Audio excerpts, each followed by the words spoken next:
And we're live. Welcome everyone to another episode of The Two Abdullahs, the Epileptic Prophet Special Edition, exclusive series that you will soon find. This information is going to be available in Urdu on other channels as well, as Abdullah Gondal takes this information and spreads it to a better audience. Oh, I'm on echo. And today we have another special episode. We're not yet done. We're like about halfway done, but there's still a lot more content. Over to you, Abdullah Gondal. Hello and welcome to part number 4 of the Epileptic Prophet. Today we're going to cover a lot of interesting things. We're going to cover Muhammad's amnesia, his snorting, his black magic, him cupping himself on the head, some of his personality changes. It's going to be a very interesting one. We're going to also go over more of Farid and his cousin's ignorance and their claims about Muhammad's mental stability. But without further ado, because we have lots to cover and people can't wait, we're going to get started from slide number 214. And as a good refresher, I just added this from Heikel's book, Life of Muhammad. Now, Heikel is an Egyptian author, very, very, very famous book, in fact. So on the left-hand side, we're going to start. This is just to remind you what we have covered. We talk about revelation of Aisha's innocence. Now, Muhammad had not moved from his spot when revelation came to him, accompanied by the usual convulsions. He was stretched out in his clothes and a pillow was placed under his head. So Prophet Muhammad is convulsing, laying on the ground with a pillow underneath his head. Aisha reported, thinking that something ominous was about to happen. Okay. When the Prophet recovered from his convulsions, they looked pale enough to die before the gossip was proven true. After Muhammad recovered, he sat up and began to wipe his forehead where beads of perspiration had gathered. Remember that in this one, it's something to remember is after the convulsions or with the convulsions, the sweating was there as well. The convulsions coincided with the sweating. This will come up in just a few minutes. In the next page, we see a very interesting one. Khadija comes home one day and finds Muhammad in kind of a seizure-like state. Khadija returned home and found Muhammad still asleep. For a while, she stared at him lovingly, faithfully, and hopefully. Suddenly, she noticed that he was shivering, breathing deeply, and perspiring. Now, here you notice that the shivering is also coexisting with the deep breathing, the snorting. It will come up again, and it's also coming again next to perspiring. Weird that she came home and she found him in this condition. As he opened his eyes, he heard the angel say, "Oh, you who lie wrapped up in your mantle," when he was covered in the blanket. Now, next page on the third one, we see Khadija describe what Muhammad experienced. As Muhammad entered his house, he asked Khadija to wrap him in blankets. She could see that her husband was shivering as if struck with high fever. A lot of the times you'll see high fever is sometimes used synonymously with convulsions or trembling and shivering. When he calmed down, he cast toward his wife the glance of a man in need of rescue and said, "Oh Khadija, what has happened to me?" So Muhammad again is helpless, is confused, and is asking his wife for help. And that he feared that his mind had finally betrayed him. So Muhammad thinks that he is going insane. And lastly, you see that this is to mention that at times the high fever gave him convulsions. So this scholar is writing again that sometimes Muhammad would experience what we call febrile seizures. They are distinct from epilepsy, but this again back then could be understood as them just describing a epileptic fit, which they would describe as a fever attack of high fever. Anyways, next slide is where we start to get into the next section. All right, and we are at face color changing, snorting, and breathing problems. Now, what happens is sometimes when your seizure activity starts to spread from either a localized point or generalized seizure even, it spreads to somewhere in your brainstem or midbrain regions. Now, those parts of the brain control your breathing, your heart rate, your body temperature, stuff like that. So, as you see in the in the bottom, cutaneous manifestations of seizures include flushing, pallor, flushing of the face, pallor, complexion changes, sweating, pylor erection. These are accompanied by sensations of warmth. Remember the feverish condition? We'll literally hear that his body temperature was actually warm. Coolness or discomfort. So you see the pain, those discomfort features are present as well. Now, we're going to move on to the next slide, and we're going to notice something very interesting. Lane's lexicon recalls a word that occurs regarding Muhammad's complexion or his face color changing when he received revelation. So the word is ta'rabada or something like that. And it says that set of a man's face on the occasion of anger signifies it became altered by reason of anger, like the color of ashes. Parts of it became black on occasion of anger. So one description is that Muhammad's face would become very serious, or he would seem like he's having an attack of severe anger. Now, if you go forward, he literally uses the prophet as an example for the definition in the dictionary, where he says, the prophet's face, when revelations came down to him, it became altered to a dusty hue. And it also means it can be different shades, appearing at one time red, another time yellow, and another time dark. We see all of these variations in color happen to Muhammad. These can also coincide when you have seizure. You can have your heart rate change, and that could lead to blood pressure changes.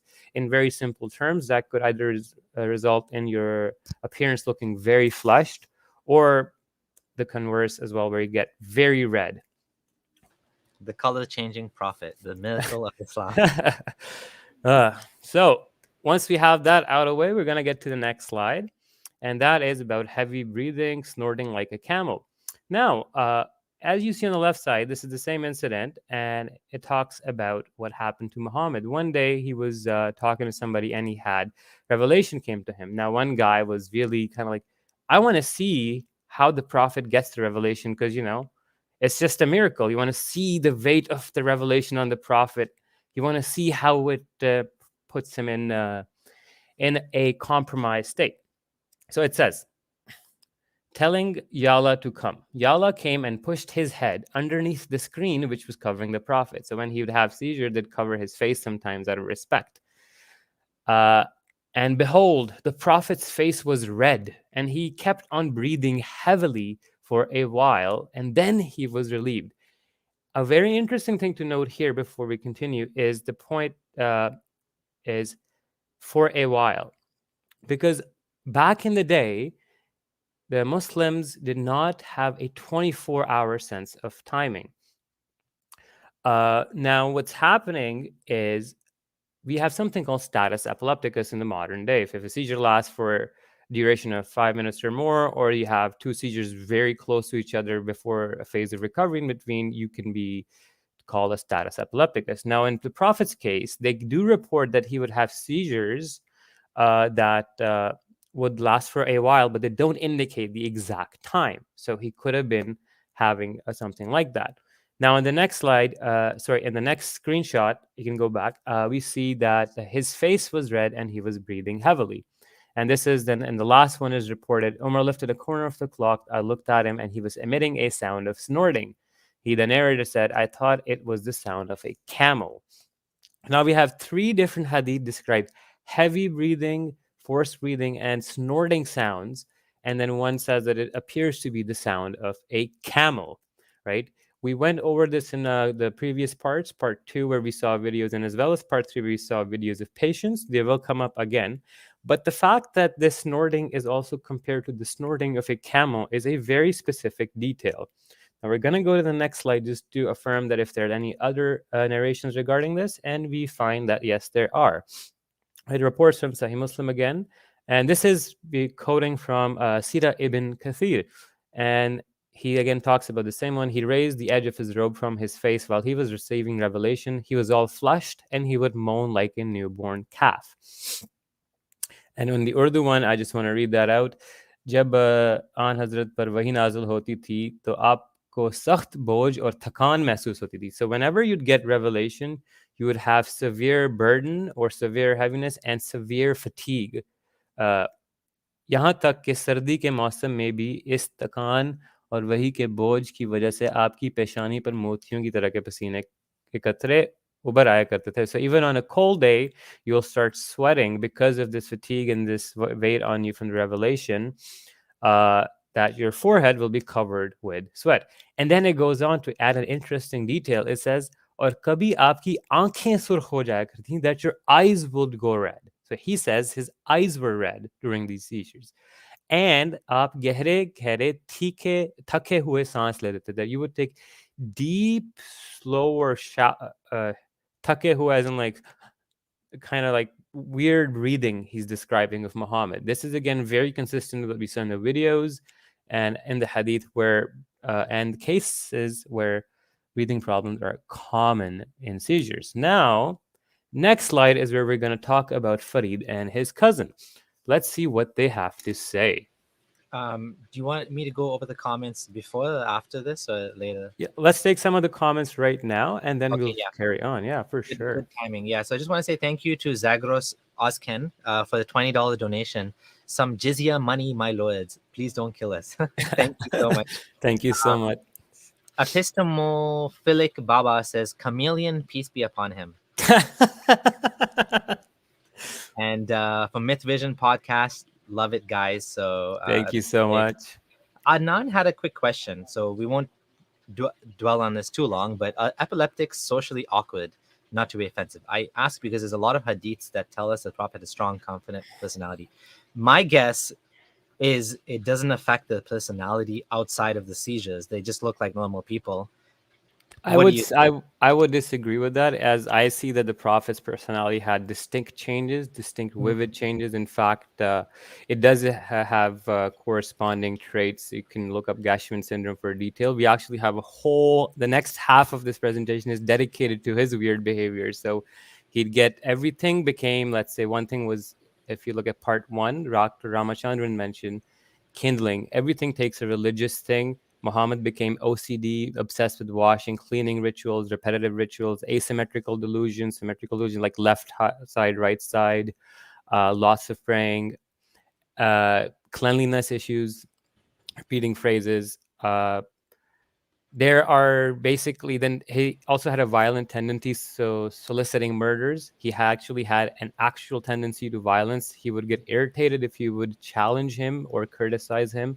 So you will see that a lot of the personality changes will come up. And in fact, what I have for you in one of the sections, when we reach the midway point, when we switch gears to his personality, a special slide with a chart that lists out each personality change, and it's by a couple of doctors, and you can then literally see, oh boy, Muhammad went through each of them. For example, one of them was his antisocial isolation that started occurring when he started hearing voices.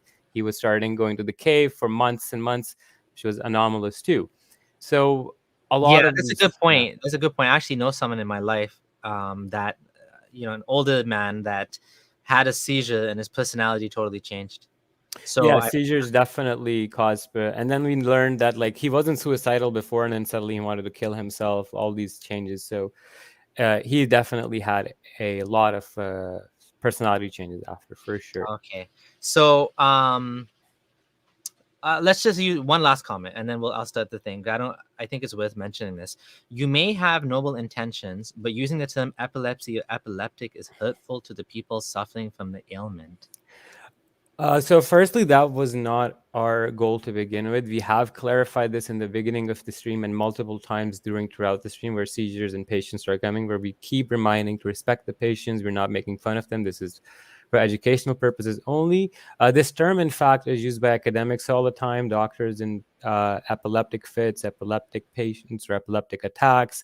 Epilepsy as a term on itself should not be offensive. In fact, another way, what I would see it is the opposite, where we're breaking down the stereotype, where if the prophet of a religion can be suffering from these conditions, then you should not look down upon people who suffer from these conditions. And actually, the last quarter of the presentation is dedicated to bringing out exceptional people who have achieved insane amounts of greatness and excellence in their lives. And some of it is actually caused by their epilepsy. And you'll be shocked at the names that come up. In fact, one of the greatest, most decorated literary scholars of our time, Karen Armstrong, happens also to be the head of the Epilepsy Foundation and the vice president, and suffers from temporal epilepsy. And her interviews featured where she shares some similarities with Muhammad's symptoms as well. She has gotten like 3 honorary PhDs from some insane institutes. So we'll get to that later. Awesome. But no, I wouldn't say. In fact, we did discuss it's in a paper as well in our initial presentation that the psychotic delusions of certain prophets, apart from Muhammad, where the authors also say that this helps change people's minds and how they perceive mental illness. If prophets and these great people can have it, why are we looking down upon these people? That is true, unless someone's using it as a slur, which we're not. Like if someone says, "Oh, you're autistic," and they're being, basically that's called being ableist, putting down someone, or they say you're retarded. That is, an offensive way to put it. But if you're discussing matter of fact, he may have had this, he had symptoms of this. That shouldn't be hurtful. We're just describing, medical symptoms. And very last comment, and then this will start.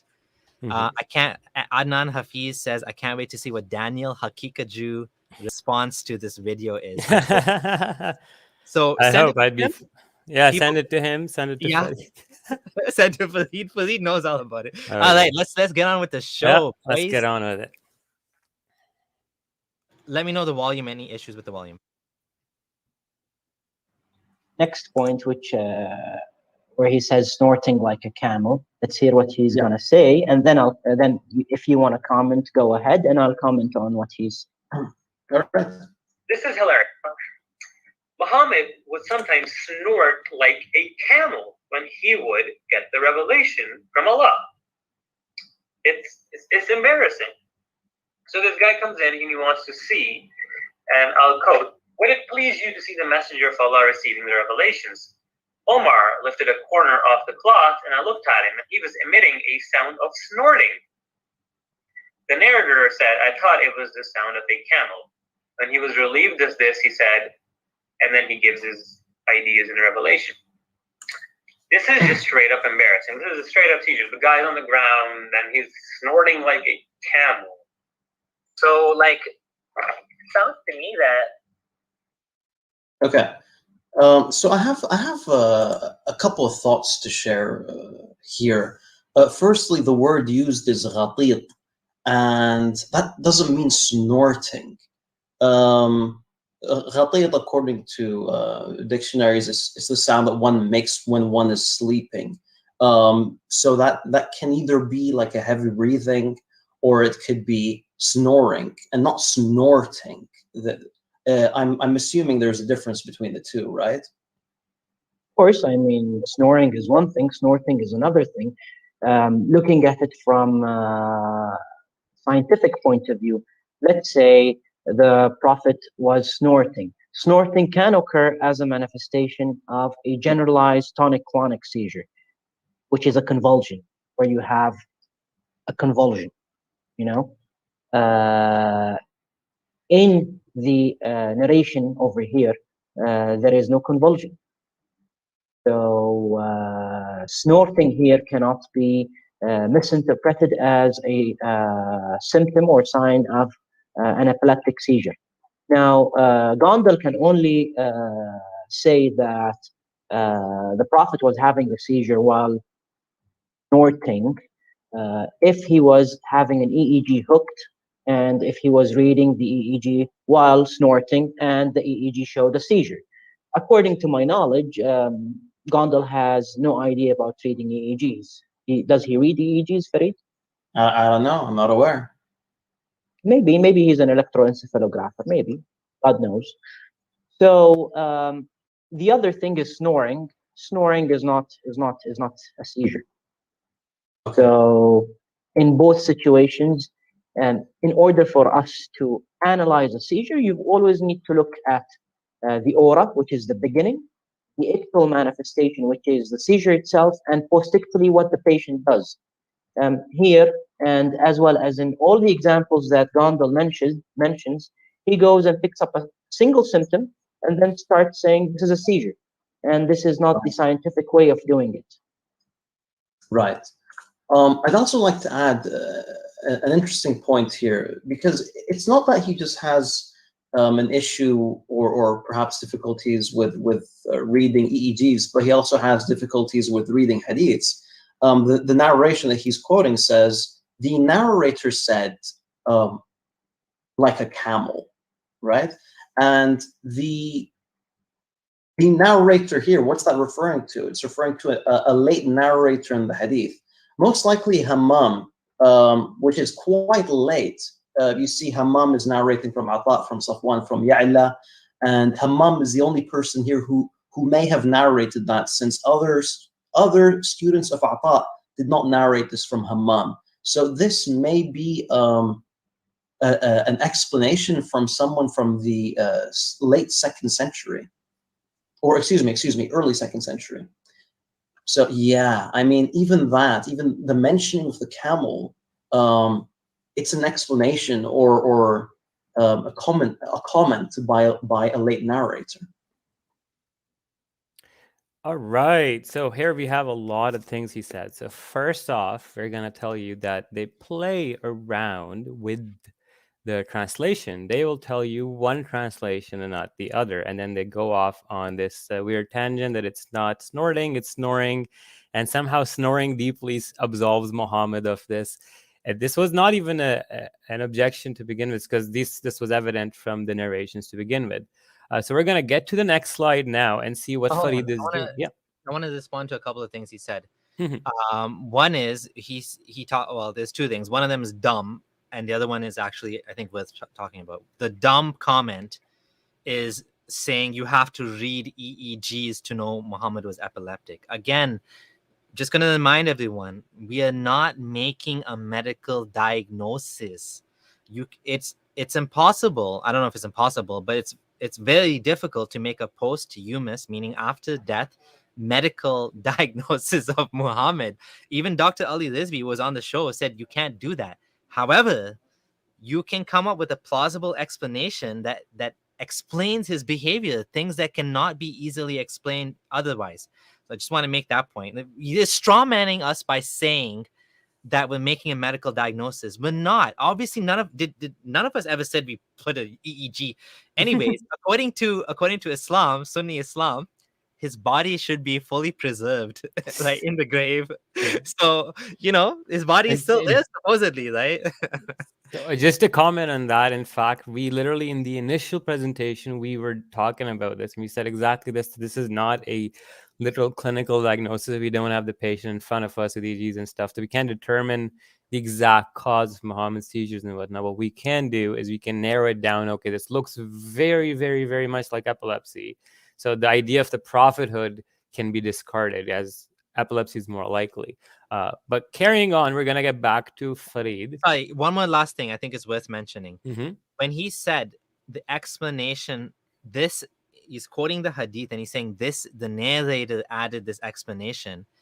We're talking about the narrator of the hadith from the 2nd century is interpreting it another way, and Farid is saying no, that guy doesn't know anything. the hadith in Sahih Muslim, the narrator is interpreting it as snorting of a camel.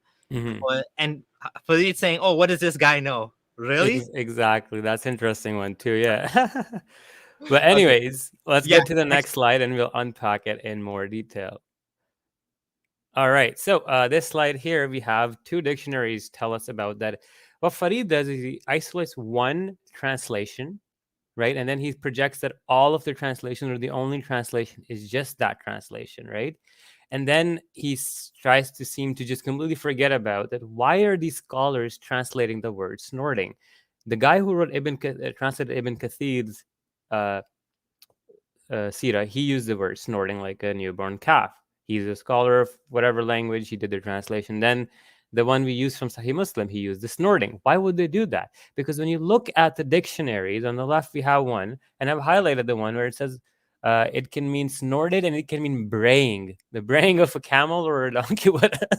And at the bottom again, I've highlighted that snorting is a valid. They also say rattling as well. Now, again, like I said, on the right side, we have Almani's English Arabic Dictionary. It says snoring of a man during sleep, but then the next one is snorting sound in breathing during sleep, and then explosive sound made by sudden forcing of breath through the nose. So him trying to downplay that this is not actually snorting is also kind of dishonest or dishonest. And then the next slide we're going to go to is his cousin keeps saying that where is the seizure? Like, where is the seizure? This narration doesn't have the seizure, so the snorting cannot be related to it. We started off today at slide number 214, and we talked about, like I said, remember, this is going to come up again. The convulsion came with the snorting and the breathing anomalies. A lot of the times we went over in detail in part 2 and part 3, but just to clarify that point, that when this guy says where is the seizure, he doesn't realize, or he's not reading it, or he just is completely ignorant. So let's go to the next slide.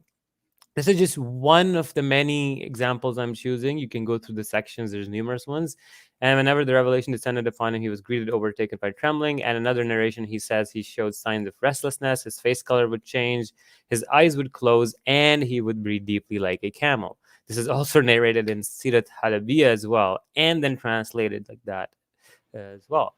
Now, so the bigger problem they have is they don't need to refute us. They need to refute Sirat Halawiyah. They need to refute their own scholars. They need to refute the, Ibn Kathir and others, right? Not exactly.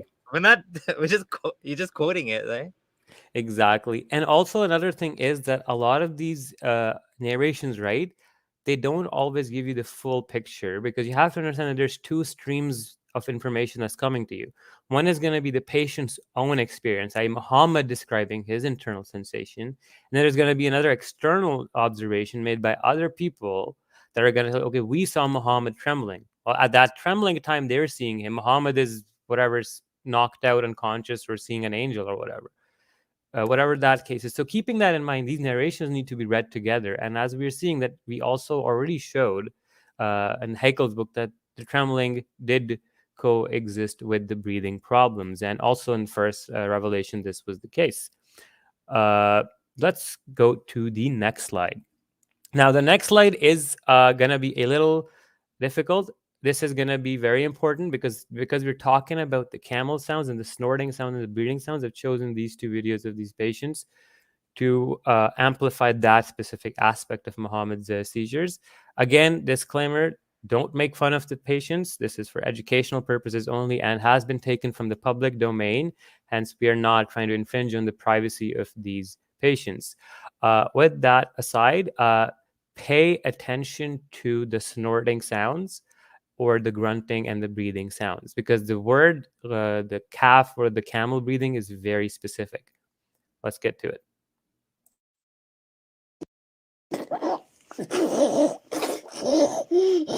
So it's most safe if we get her to her side. This is her second seizure today. If you or someone you know has seizures, I'm interested to know if you have a lot of slobber during them, or if they have a lot of slobber and spit during them. Let me know in the comments if you could. It's fairly normal for her to spit during seizures.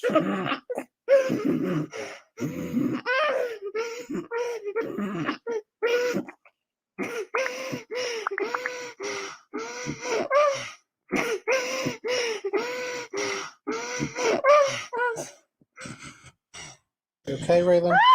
Mm.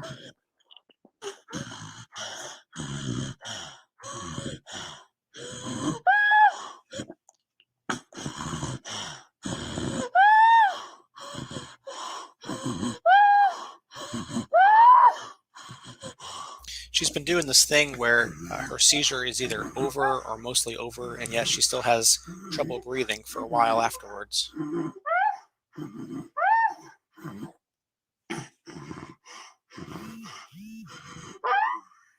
Sorry about the buzzing. Another one of my daughters is texting me.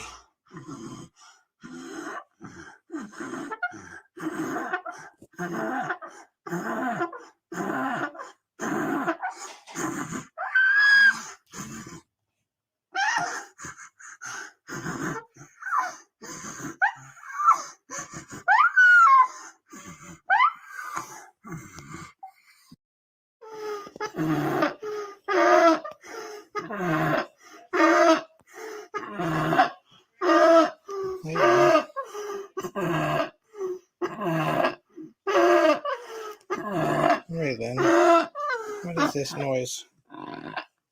What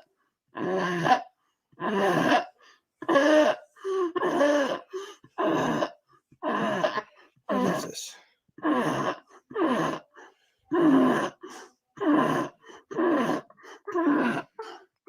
Hey. All right. So as you saw, again, it was very, very, very hard to watch. But the point that I was driving home was the stiffness in her body and the breathing difficulties and the specific deep, heavy, or gasping for air, and then snorting sounds that sound like braying or snorting of a camel or a calf baby, like the hadith says, the newborn calf. So it's very, very similar. And again, it makes no sense. As you said, if you're feeling bad watching this, the whole point, and I want to reiterate with the keeping in mind that comment from earlier, that I actually do feel terrible for Muhammad. In fact, I understand, and a lot of people will start empathizing with the guy because he had a disorder which was mishandled because people just didn't know better. And he was, in fact, exploited by people around him in a way, or exploited by the ignorance of people in that era. But at the end of the day, when you think about Muhammad laying on the ground, convulsing and snorting like a camel, the fact that they even thought of adding that had to have occurred because his snorting was so violent or noticeable, right? That if you feel bad that the state this person is in, then the whole point is that God shouldn't be inflicting this upon you to give you revelation. It makes absolutely no sense whatsoever. And that's why I say that if you can demonstrate Muhammad having seizures or neurological anomalies like this, then the whole core of Islam completely crumbles down. Because if Muhammad can't trust his own mind, like we saw, how can you trust him, right?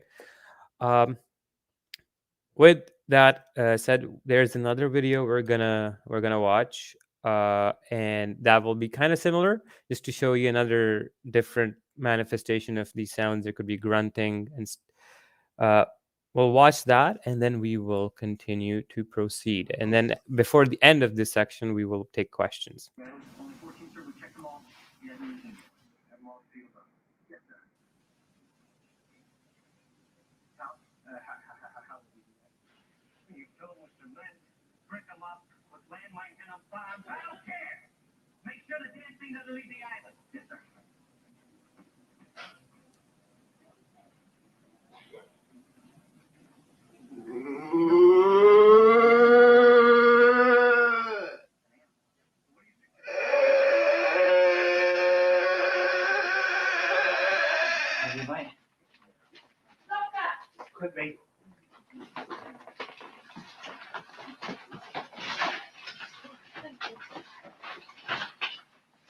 President, and I'm president. Don't cover the camera. It's all right. Leave it. Just leave it. I can't see the around. No, excuse you. Cover the camera. Sorry. It's just that's it.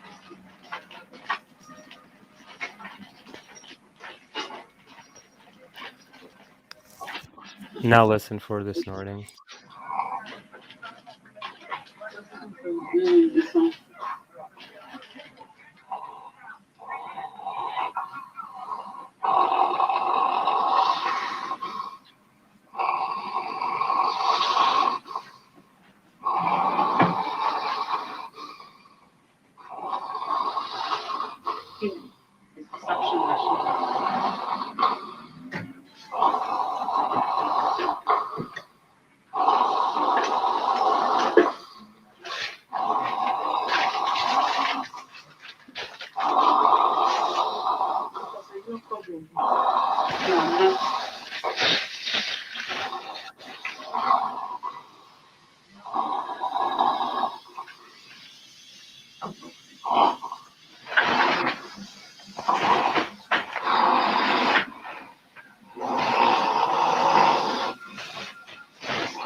It's all right, love. Take it.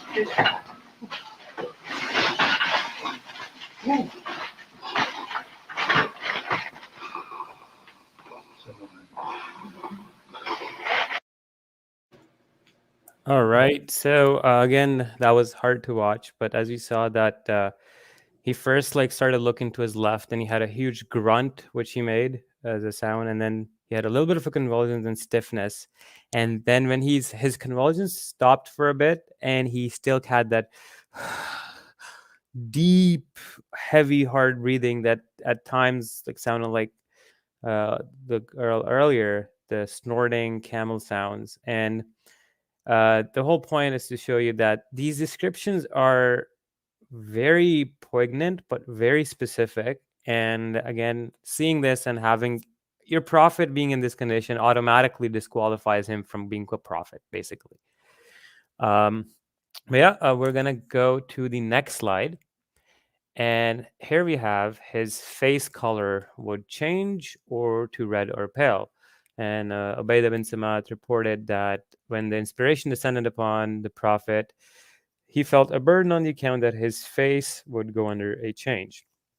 He felt its rigor and the complexion of his face changed. This is the same hadith that was, according to a lot of other scholars, read instead of a ra with a za, and it would mean that he would be foaming and frothing at the mouth. We covered this in detail in part 3. But again, we're going to move on to the next slide. Now, here we have Dr. Dede Korkut bring up patients that almost have literally the exact kind of manifestations in facial color with Muhammad's seizures. So here we go. In 1899, in these spells, she was said to have a nausea, to be somewhat confused, and to articulate indistinctly or incoherently. She did not at first become unconscious in them until 1903. So like we said, that sometimes they're going to have your consciousness affected, sometimes not. Sometimes you'll be partially aware, sometimes you'll be fully knocked out.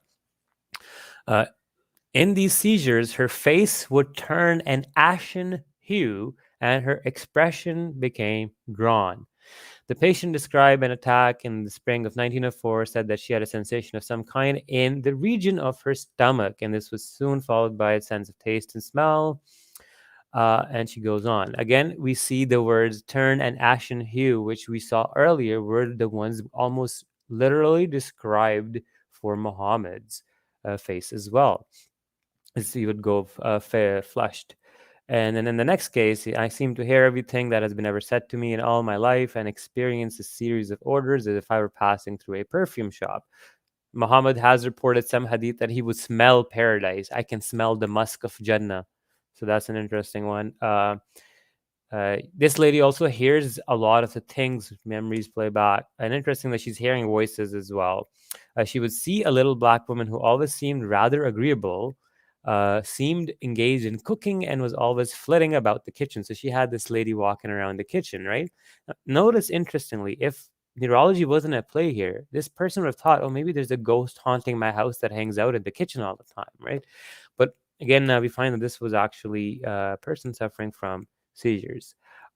These are very interesting cases that keep popping up again and again. We'll go over them more. Now, if there are any questions for this section, since we did go over some snorting and some really heavy videos and some heavy material, we can take them now. Yeah, there's a couple of things I'm going to highlight. Smugs Killed Wrestling, welcome again, Muslim viewer. He says, hello, everyone. I'm enjoying the series. Adnan Hafiz says, one of the greatest arguments for Islam is the unexplainable, unequivocally miracle of the Prophet. But now we have a possible explanation to this miracle. So another Muslim viewer, welcome, and thanks for your comments. Let me see, is there anything else? I'm going to show my comment, which is kind of tangential, but it's hard to believe a kind, loving God could do such a thing. It's so messed up just watching that. It's like, I wouldn't do that to anybody. Like, imagine someone intentionally designed, okay, one more comment, at least, which is, did no one in the 7th century know about epilepsy or seizures? So this we've mentioned before in a bit more detail. I'll quickly go over that. Yes, they knew, in fact, ancient Egyptians would perform procedures where they drill holes to get the seizures out, the demon spirits out, which is actually helping to relieve intracranial pressure, which can alleviate a lot of the symptoms some of the times. Romans, Greeks had written about it. They knew about it. But the problem was Arabia was in that pocket of ignorance. It was way underdeveloped compared to the surrounding areas. So there were certain people who knew something that was going on with Muhammad, especially the elite class of Meccans who would be more knowledgeable, and he would travel more to those areas that are trading routes and stuff, right? As they used to. So one of them, I think, was Nadr ibn al-Haris, who was a Persian doctor. And as we saw earlier, that they did suggest that he was possessed by a demon. And then one of them, in some of the narrations, that comes up that they were trying to get him treated by a physician or a medical, or it's not their equivalent of a medical doctor, or their equivalent of a shaman or a exorcist, Pir Baba.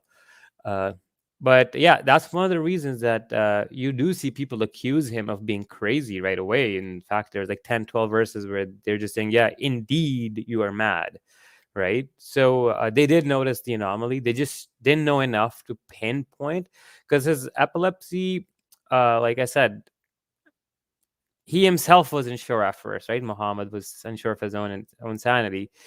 So again, like the ignorance of people at that time allowed him to spread and enabled his Islam. For example, if he had appeared with the same symptomology, let's say in Greek or Roman or Persia, he might not have had the same success, because people might have been more well aware of that. Or if he appeared with these symptoms in our modern day and age, he'd be driven to a hospital ASAP, like no questions answered. That was all I'll say about this for now. We have lots more. Okay.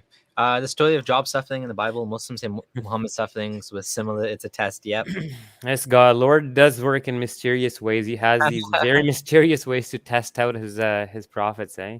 Yeah. Okay. While I was waiting, there's a couple more good comments. Georgina Thompson says Muhammad had textbook symptoms of epilepsy down to the postictal symptoms. Exactly. That's something like I was talking about too, and off air with a couple of friends and doctors, and they were saying that at times, a lot of the times, what you have to go off on is the description of the patient's seizures recorded by his family members, or these days they'll record videos. In fact, yeah. the videos you're showing, half of them are for the purpose of showing the doctor later on. So yes, you can make, like I said, that's the whole point. We can make a very, very, very certain claim that he was suffering from what looks like epilepsy. We can't be certain about what specific reason was causing it. Like, we can't know if it was a tumor, it was scarring from his birth, perinatal issues. Did he have an infection when he was younger because there was like a epidemic going on? He did have a couple of seizures as a child. Could have been multitude of factors, right? We just don't know what was causing it. But yeah, his case is so textbook that by the time we are done and I'm making a chart with all his symptoms and changes, and when you change the name of Muhammad out with somebody else's name, that's when you will even see, okay, yeah, you know what? Everybody would have started saying that he was epileptic. So there's a lot of biases associated with it too. But yeah, we'll get to this in a lot more detail in the conclusion section. We're going to bring up, I think we'll bring Ali Rizvi and another surprise friend of mine that is also a graduate from one of the world's leading medical schools to help us talk about this as well. I was going to say, what we are seeing here when we read the hadith, it's like a video. It's like we're seeing a video of Muhammad. Imagine seeing those videos and saying, you can't say these people had epilepsy, but you can see quite clearly that's exactly what's happening. It's the same idea with what we're describing with the hadith. We're seeing a video of his life, so to speak, right? Think about this in an inverse way, where if we have no EEGs and stuff, can we never ever determine that anybody ever in history had epilepsy before the invention of those methods to test them out, right? So people did indeed have epilepsy. So then you ask the question, well, imagine the most explicit description of seizures and epilepsy. That exact description is what we find about Muhammad. So from a historical perspective, negating the EEG thing apart from the EEGs and stuff, we have literally every other thing that would fit in with the epilepsy diagnosis. That's the point that I would say needs to be understood. And just Georgina mentioned that she's a doctor, so I was wondering from the comments. And she wow, okay, well, thank you. There you go. She has more credibility in saying this. Smux said, "Damn, these are great points." I actually do not want to engage with him further because the deception he blocked us both. He doesn't want to talk to us anyways. He wants to talk about us. The thing is, like, the lying and the deception that I'm unmasking here for you guys, after I'm done with the whole of this, is like gonna be so many parts. I'm gonna make a specific targeted video. I'm gonna be taking snippets from my initial presentation, showing you the straw man, then his lies with a counter in the corner. And I'm gonna tell you, in his response to me, the guy didn't utter a single point almost that was not a lie. It's so ridiculous. And we're kind of showing that through here too, but I'll make a specific response to him with details. Awesome. Yeah. Okay, just to finish off on with Georgina. Thank you, Georgina. This is actually adding some value to the presentation. She was saying, basically confirming what you said. This is how we differentiate pseudo seizures versus epileptic/organic seizures. I've treated many patients with seizures, and a lot of patients don't have positive findings on EEGs. That's interesting as well. And she says, finally, you're doing a fantastic job. Thank you so much. Thank you so much. This is amazing. I mean, we don't know who you are, and I'm just taking your words at face value here. But obviously, you talk like a doctor, so I'll trust you on what you're saying here. Thank you so much, Regina. All right, so we're gonna come back to the sweating again, and we've been going through over and over again that the sweating keeps coming up whenever he's having convulsions or the seizures. He keeps sweating, right? So let's go over what the hadith say about it, and we're gonna start from the left side. So there overtook him the same heart condition which used to overtake him when he was divinely inspired, and the drops of sweat were running down like pearls, though it was a cold winter day. And that was because of the heaviness of the statement which was revealed. And the right side, so that overtook him the same state that used to overtook him, and then drops of sweat, same heart condition, and he started dripping of sweat, heavy perspiration, even though it was a cold day. Right. And the next, we just keep affirming. The next slide is 228. We see the same thing repeated in a couple other books that Aisha added. I saw revelation come into him on an intensely cold day, and he would sweat, and his forehead was dripping with sweat. Revelation was descending upon him. Same thing. And just to affirm that this was indeed a very common sight for him to start sweating during his revelatory experiences. Now, let's see what Farid has to say about sweating. Because, man, this guy just cannot stop lying. Or his cousin, they're just so unaware of what's going on. It's almost like they just... let's keep watching.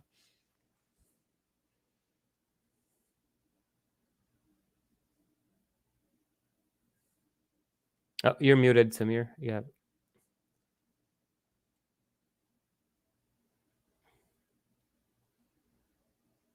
So going into what he mentions about sweating and agonizing pain.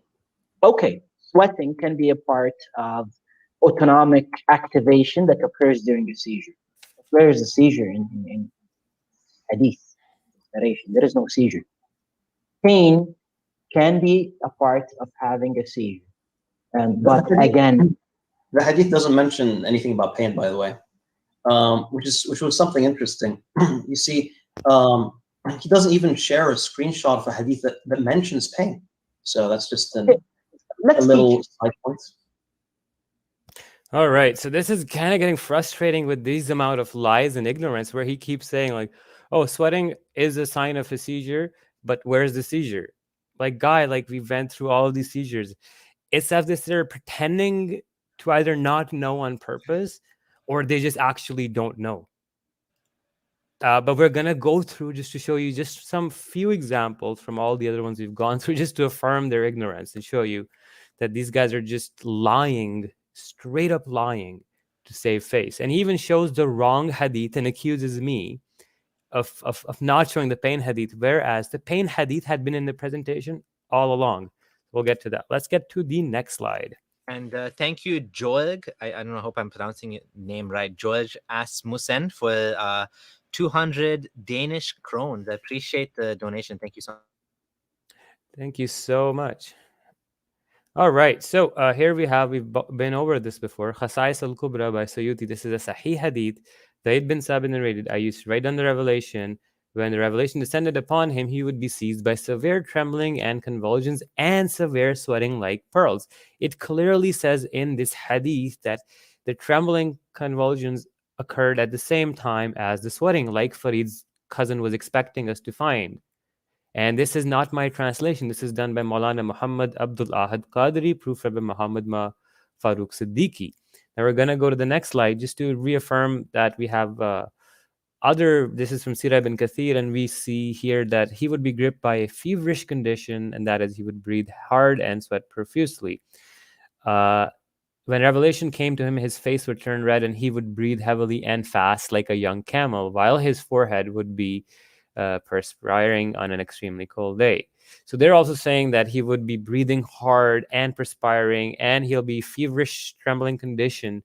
So no, these were all co-occurring. For detail, you can go to section part 3, part 4, part 2 and part 3. We went through the convulsion section in detail. Next slide, we're just going to go through that over again. And that used to shake him severely, and he would sweat intense, sweat like pearls. Reaffirming, these have been mentioned before. Now the next slide is very important, which comes to the pain hadith. Now the pain hadith, like Farid said that I never mentioned it, I showed the wrong screenshot.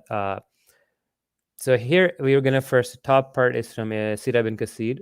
The Messenger of God would become in pain when revelation came to him, and his face would look very serious.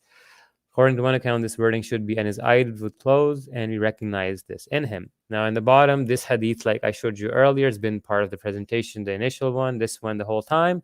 He felt its rigor. He felt the same rigor. He felt relief. The word is qurb.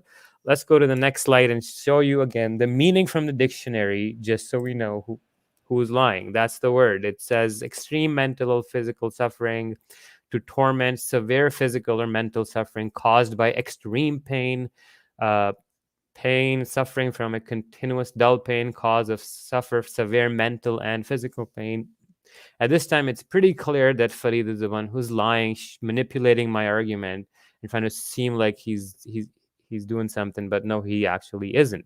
In fact, the hadith he showed ended up showing the word buraha, which we know is the one that was translated by some of the scholars as convulsions. With that said, we are going to go to slide number 235. I was going to add, there's also another hadith where Muhammad said that normal people are tested, and, prophets are tested even worse with suffering, right? He talks about the suffering of fever, and they get 10 times the suffering of normal. Yeah, and we were talking about, like he'd say, you have to have headaches, and, headaches are sign of people of Jannah. If you don't have headaches, you go to hell. Like, why is this weird obsession with headaches? It's weird when you think about this. A lot of things start falling into place. All right, facial flushing. This is the same paper. One more thing. One more thing I just want to mention. I just want to emphasize here how outstanding this presentation is, that not only are you showing the hadith, you're going to the root of the words. I mean, we shouldn't even have to do that. You shouldn't even have. Yeah. But of course, that's what they're going to say. The word is mistranslated. That's not what it means.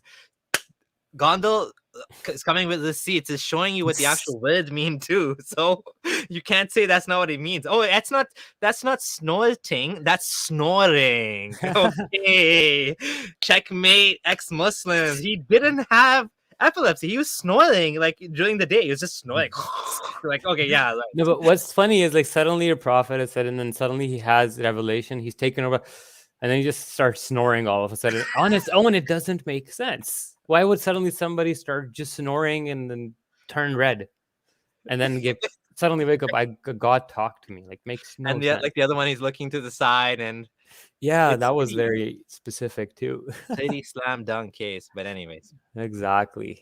All right. So facial flushing, pallor, and sweating. It's from the same paper. We're just gonna highlight this specific part. Cutaneous manifestations. We talked about pallor, sweating, piloerection. In the previous slide, we were talking about the respiratory problems that can occur as well. We're going to go to the next slide that we now know. Now, this one is talking about the lingering thoughts that I mentioned in part 2 and 3. Now, a lot of the times, not that the experience during the seizure or Muhammad would get the seizure and what happened during the seizure is the revelation. sometimes patients don't remember the whole duration of the seizure. Sometimes they remember the aura, and then during the aura you have the hallucination, and that's when you get the revelation. Sometimes the seizure may cause an imbalance in your brain that causes your thoughts from before that you were thinking about, or thoughts that come up that you then perceive as revelation. But it's not necessarily like Muhammad had a fever, a seizure, and then he saw the angel and the angel told him, and then that's exactly what it was. No, it's just lingering thoughts that come out twisted, confabulated by the mind. That's what he talks about. So we're just going to talk about a little bit this, reading from his book. In the attacks, the patient would become vacant and would sometimes lose consciousness altogether for a short time. He mentally sees people he has not seen for some years. He had also trembling movements.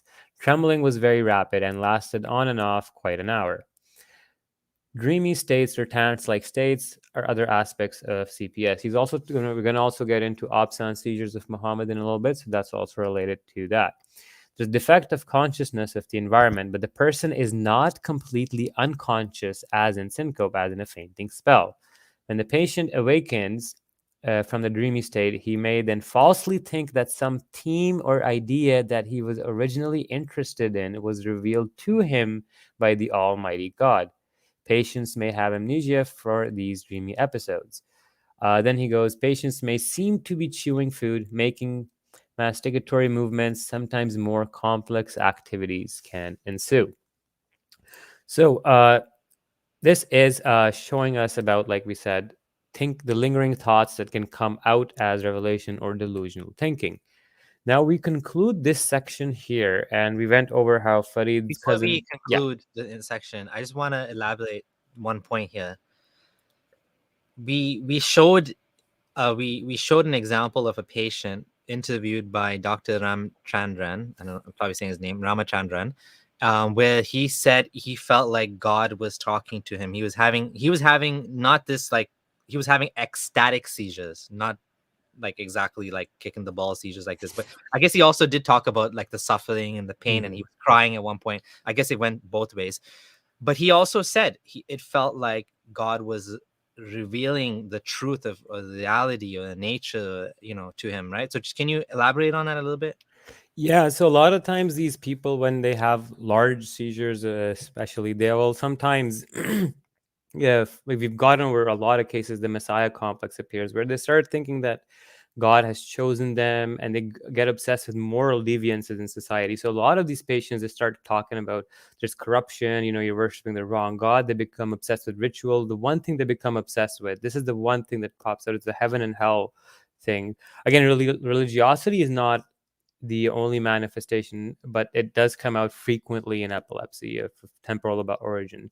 But yeah, no, it's a very common thing. We've seen multiple cases of so far. We'll see more as we go along in Dr. Dede's book. And Ali Rizvi was talking about this too, like in Pakistan when he was doing his rounds in for his residency or something.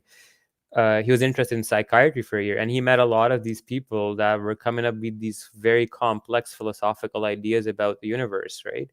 So that's the thing, like these people sometimes do come up with these very sophisticated, complicated delusions. In fact, I mean, I'm not supposed to say this, but some of my personal interactions with some of these people, that the elaborate discussions were, I know some people that have written books with 200 to 300 characters and have them published. Like, I know people like this. In fact, I know a person in real life. 200 pages, you mean? You said No, characters? 200, 300 characters, as in characters in the story. Yeah, exactly. Oh. And I mean, so there's one other one that I know that he starts just spewing out verses of poetry right after his seizures or episodes, right?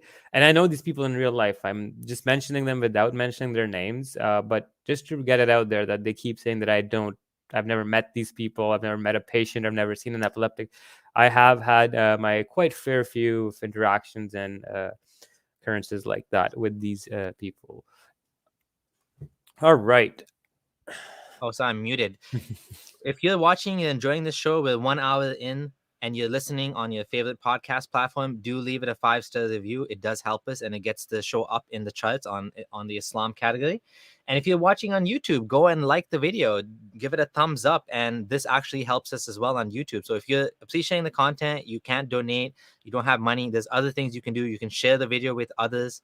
Please find 5 people to share it with. If everyone shares this video with 5 people, this meme is going to go viral, and it already has, but we want it to keep going viral. We don't want it to die just yet. And as well, thank you everyone for your who's donated so far, and appreciate all the support. So just wanted to say that. All right, so we're gonna get back to the slides. We are going to the lip smacking section. Right on. So as you've seen so far, a few videos, in fact, one of the last ones where you see the guy's head was turned to the left and he was laying on the bed, and he moved his lips. We saw the girl looking interested on the right side of the world, moving his lips. There was another guy. He kept moving his leg, and his arm was like this. So we see lip movements come out. Why does this happen? Because when you have a seizure, right, if it starts spreading, to put it very simply, the part that controls your lips is one of the biggest motor parts or the amount of neurons dedicated in the brain, physically taking space, because we use our mouths to produce complex sounds. The mouth, the hands, and if you want to look it up, it's called the homunculus. They have a figure that corresponds to our brain's neuron dedication if it was to be modeled into a figurine. So when a seizure starts spreading, the electrical circuit firing may spread to the region which controls your lip movements. So you see a lot of times chewing movements, lip moving movements may co-occur or coincide with seizure events, or for example, sweating, breathing problems, and other issues. Now let's get into the next slide. We'll go just a little bit over the academic aspect of it. So we're just going to talk about focal seizures. Can include involuntary movements, automatisms like rubbing of the hands, lip smacking, chewing movements. When they involve frontal lobe, you may see bicycling movements of the legs, or pelvic thrusting, or other complex movements. Complex focal seizures may stare blankly into space or experience automatism, non-purposeful, repetitive movements such as lip smacking, blinking, grunting, gulping, or shouting. On the right side, we have WebMD, staring straight ahead, repetitive swallowing, and this is common in Petit Mal absence, period of confusion and deep sleep. Repetitive lip smacking may indicate temporal lobe seizures. Abdominal discomfort, the epigastric rising we've discussed, visual sensory hallucination, and distorted perception of deja vu, the dreams, thinking that what's already happened in the dream. Such seizures are often followed by a period of weakness or paralysis. Now, this is interesting. Remember the section, the fatigue and the torpor that Muhammad would be seized by after his seizure? This, again, corresponds with that. Moving on to the next slide. Again, we have Farid trying to rescue his prophet from the inevitable by twisting the reading of the hadith. Okay. Let's go to the next set. Lip smacking and jittery teeth. When Muhammad would get the inspiration, he would bear it with great trouble, and he used to move his lips quickly with the inspiration. It would be something like this, which is lip smacking. We're rhythmic, and it's an automatism, right? But what's happening here is Muslims are saying, oh no, it's just because he's following the angel fast, which is, like Samir said, is a confabulation and a post hoc rationalization. Hey, please pause it for a second here. Now, okay, so the hadith says that he moved his lips. It doesn't say smacked his lips. So that's the first thing. It says he's moving his lips, he's moving his tongue in order to keep up with the revelation. That's the first thing.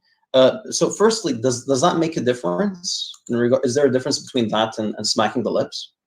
Yes, there is a difference. Moving your lips is just what we're doing right now when we're talking. Lip smacking would be something like,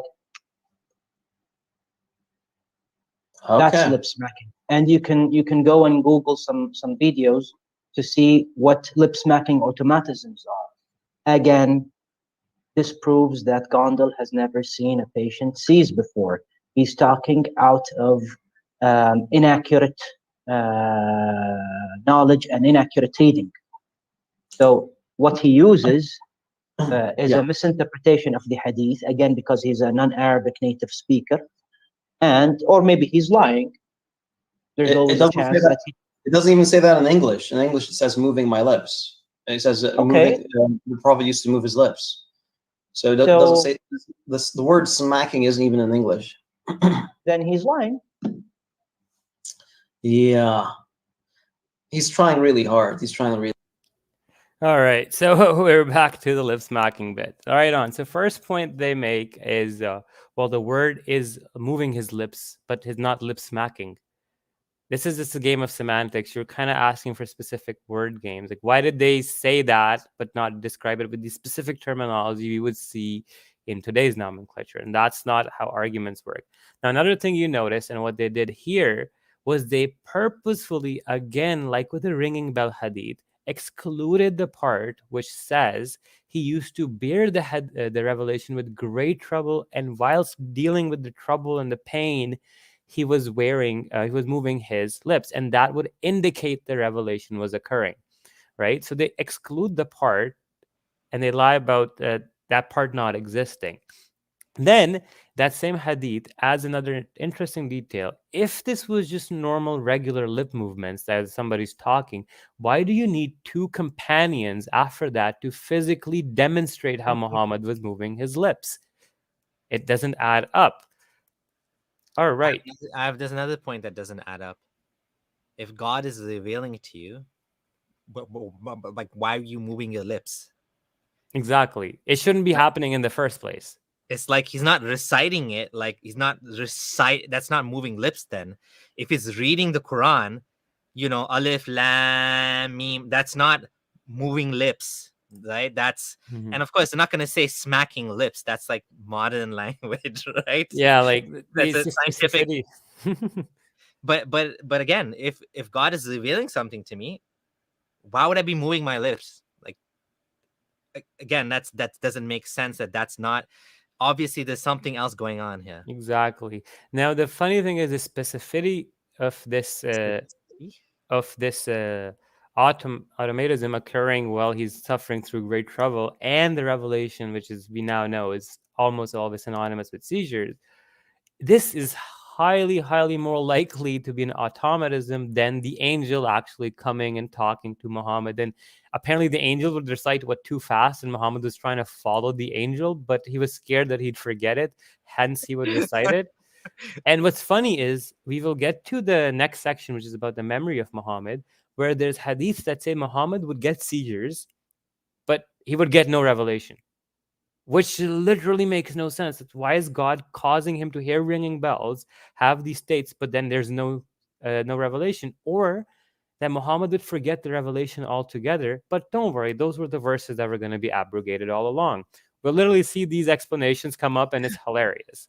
But another thing is that in the hadith it says lowering head. Muhammad would lower his head later on in with the lip smacking. And this is actually interesting because this is a separate from the lip smacking, and we'll discuss this in the opson section, where Atonic head drops will be seen, and you'll see that Muhammad lowering his head and then raising it back up after a while can also be a form of his seizure. And again, these are some remarkably, like, everything you find about his revelation, like literally everything is epilepsy symptoms. So we're going to go to the next slide, and we're just going to review the hadith that we were talking about, what Farid had omitted. So as you see on the left side, when Gabriel revealed the divine inspiration in Allah's apostle, he moved his tongues and lips. Okay, so you can see his tongue is moving and lips. And that state used to be very hard for him. And that movement indicated that revelation was taking place. See that they don't read the hadith properly, then accuse me of lying and not reading it properly. Then in the middle, you see the Quranic verse, the Prophet used to bear the revelation with great trouble and used to move his lips. The word quickly is in brackets, with the inspiration. Ibn Abbas moved his lips. I am moving my lips in front of you as Allah's messenger used to move his. Said moved his lips saying, I am moving my lips as I saw Ibn Abbas moving his. This was not normal lip movement. If it was normal lip movement, you don't have Sahabas giving live demos of it. If it was just somebody talking, but yeah, he would just appeared like he talked. Let me show you how he talked. He talked like this. It just, or if it was like normal, like there's one response to this was, oh, it was like, like people like recite and they're standing in the Muslim prayer and the silent recitation is happening. I'm like, well, if everybody's praying all the time and he's reciting, like they could have just said, yeah, he was reciting like, in prayer. The fact that they specify it was weird, it was troublesome for him, it caused him trouble. In fact, the lip movement was so weird that it indicated the revelation was taking place. Seems to me that this was indeed an automatism. The last one, we again see on the right side, the Prophet used to undergo great difficulty in receiving the divine inspiration and used to move his lips. And then Ibn Abbas and Sa'id both moved their lips. All right, now that we've determined what lip smacking Muhammad was doing, we're going to have 2 exclusive patient videos lined up after this for you guys to see what lip smacking can look like Farid's cousin saying, Google the videos. Let's see.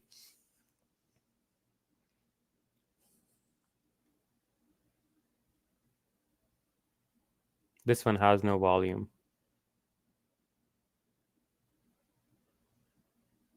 So the patient is aware he's not losing his consciousness. He's pointing at something as if he's talking to someone or moving his lip. I mean, if I saw this and I didn't know the word lip smacking, I would say he's moving his lips. Exactly. Like it says. Exactly. His lips. Right? It's amazing that if this guy said he was a prophet and he's like, it's almost believable that he's moving his lips to the words of the Quran, right? He's rapping. He's rapping. Having coffee.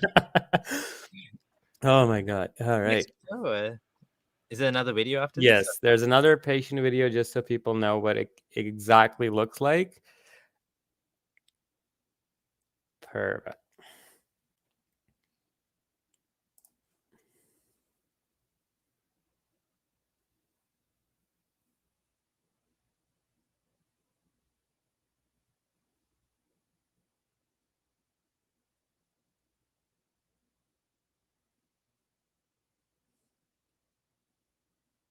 All right. So as we saw, 2 clear videos that this is what lip smacking during seizures can look like. And yeah, it sounds and looks like it's pretty similar to Muhammad. And the fact that 14 centuries ago, they were able to tell you that when revelation came to him, he would start moving his lips all weird is a miracle, or not a miracle, but a very interesting coincidence that the symptoms line them up. Like, how did they know like seizures would cause these things? Right? Their own confabulated story or explanation to go along with it is even interesting, where Muhammad was going fast because the angel would recite too fast and he was scared that he might forget it.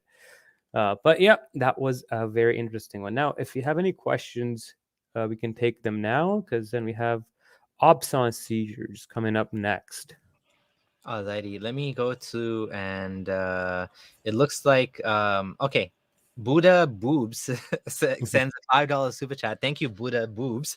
And I don't know if you're a guy or girl, but it doesn't matter. When does a book come for sale? I think he means your book. I just haven't started working on any books or anything, but I don't know. It might be a project that it has been mentioned to me. Maybe there might be a book deal coming soon. Who knows? Let's see where this goes. But for now, my goal is to, after this whole series is done, I'm going to release the slides. And then the whole point is to get this information out in the public, disseminate it, spread it, because this is the fundamental core of Islam, right? And this people just deserve to know, both Muslims and non-Muslims. I also intend to make a shorter, summarized documentary, so you can watch it in like one sitting. And yeah, maybe we will write with the help of a couple of my friends that are in fact published authors, scientists. We might be publishing a paper on this.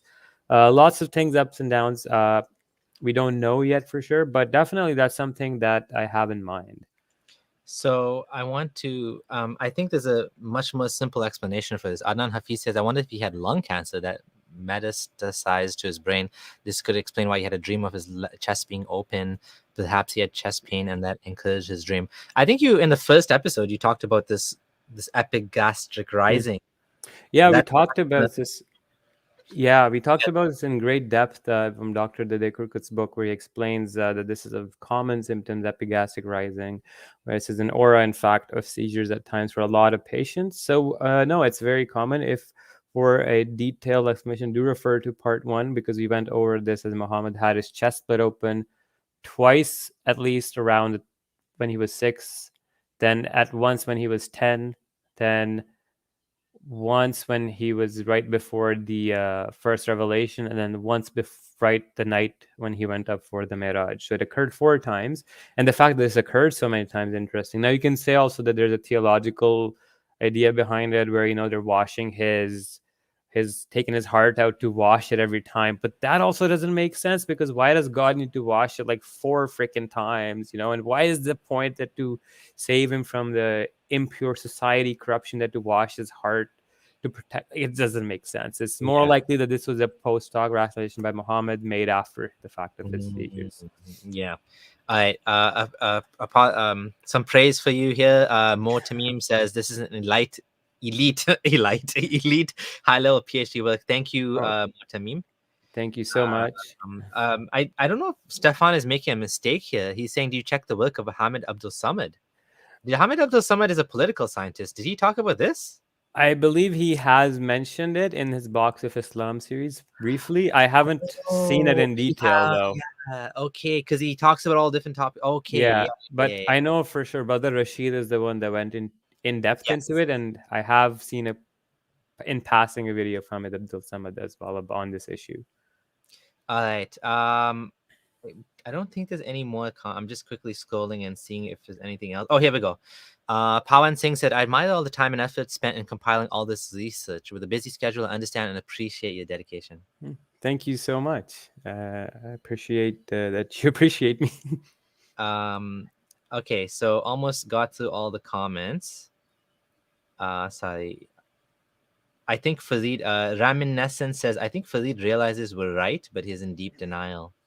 Yeah, it's going to happen eventually. Like, the thing is, why I waited a year was let them give them time to give the best of their best responses. One of the ironies that I was waiting for is that there people are going to say, oh yeah, but Muhammad should be, fatigued and not the most energetic, because they don't know. So they ironically ask us that this is what you're going to expect to find, thinking that it doesn't exist. And I end up finding exactly that. This will occur with Dr. Hassan Aziz's paper as well, where he says that epilepsy, results in people not recalling their things. So Muhammad was always in the best states, ready to go after the seizure, spewing out verses. But we saw that was a lie. And then he also commits another lie where he said that during the first revelation, Muhammad was awake and fully aware of what's going on. But from the numerous hadith we see here, he was in fact swooning, he was shaken, he was passing in and out of consciousness during the first revelation. But yeah, this is what this whole thing is. They just keep denying and they keep making excuses for what is patently absurd. All right.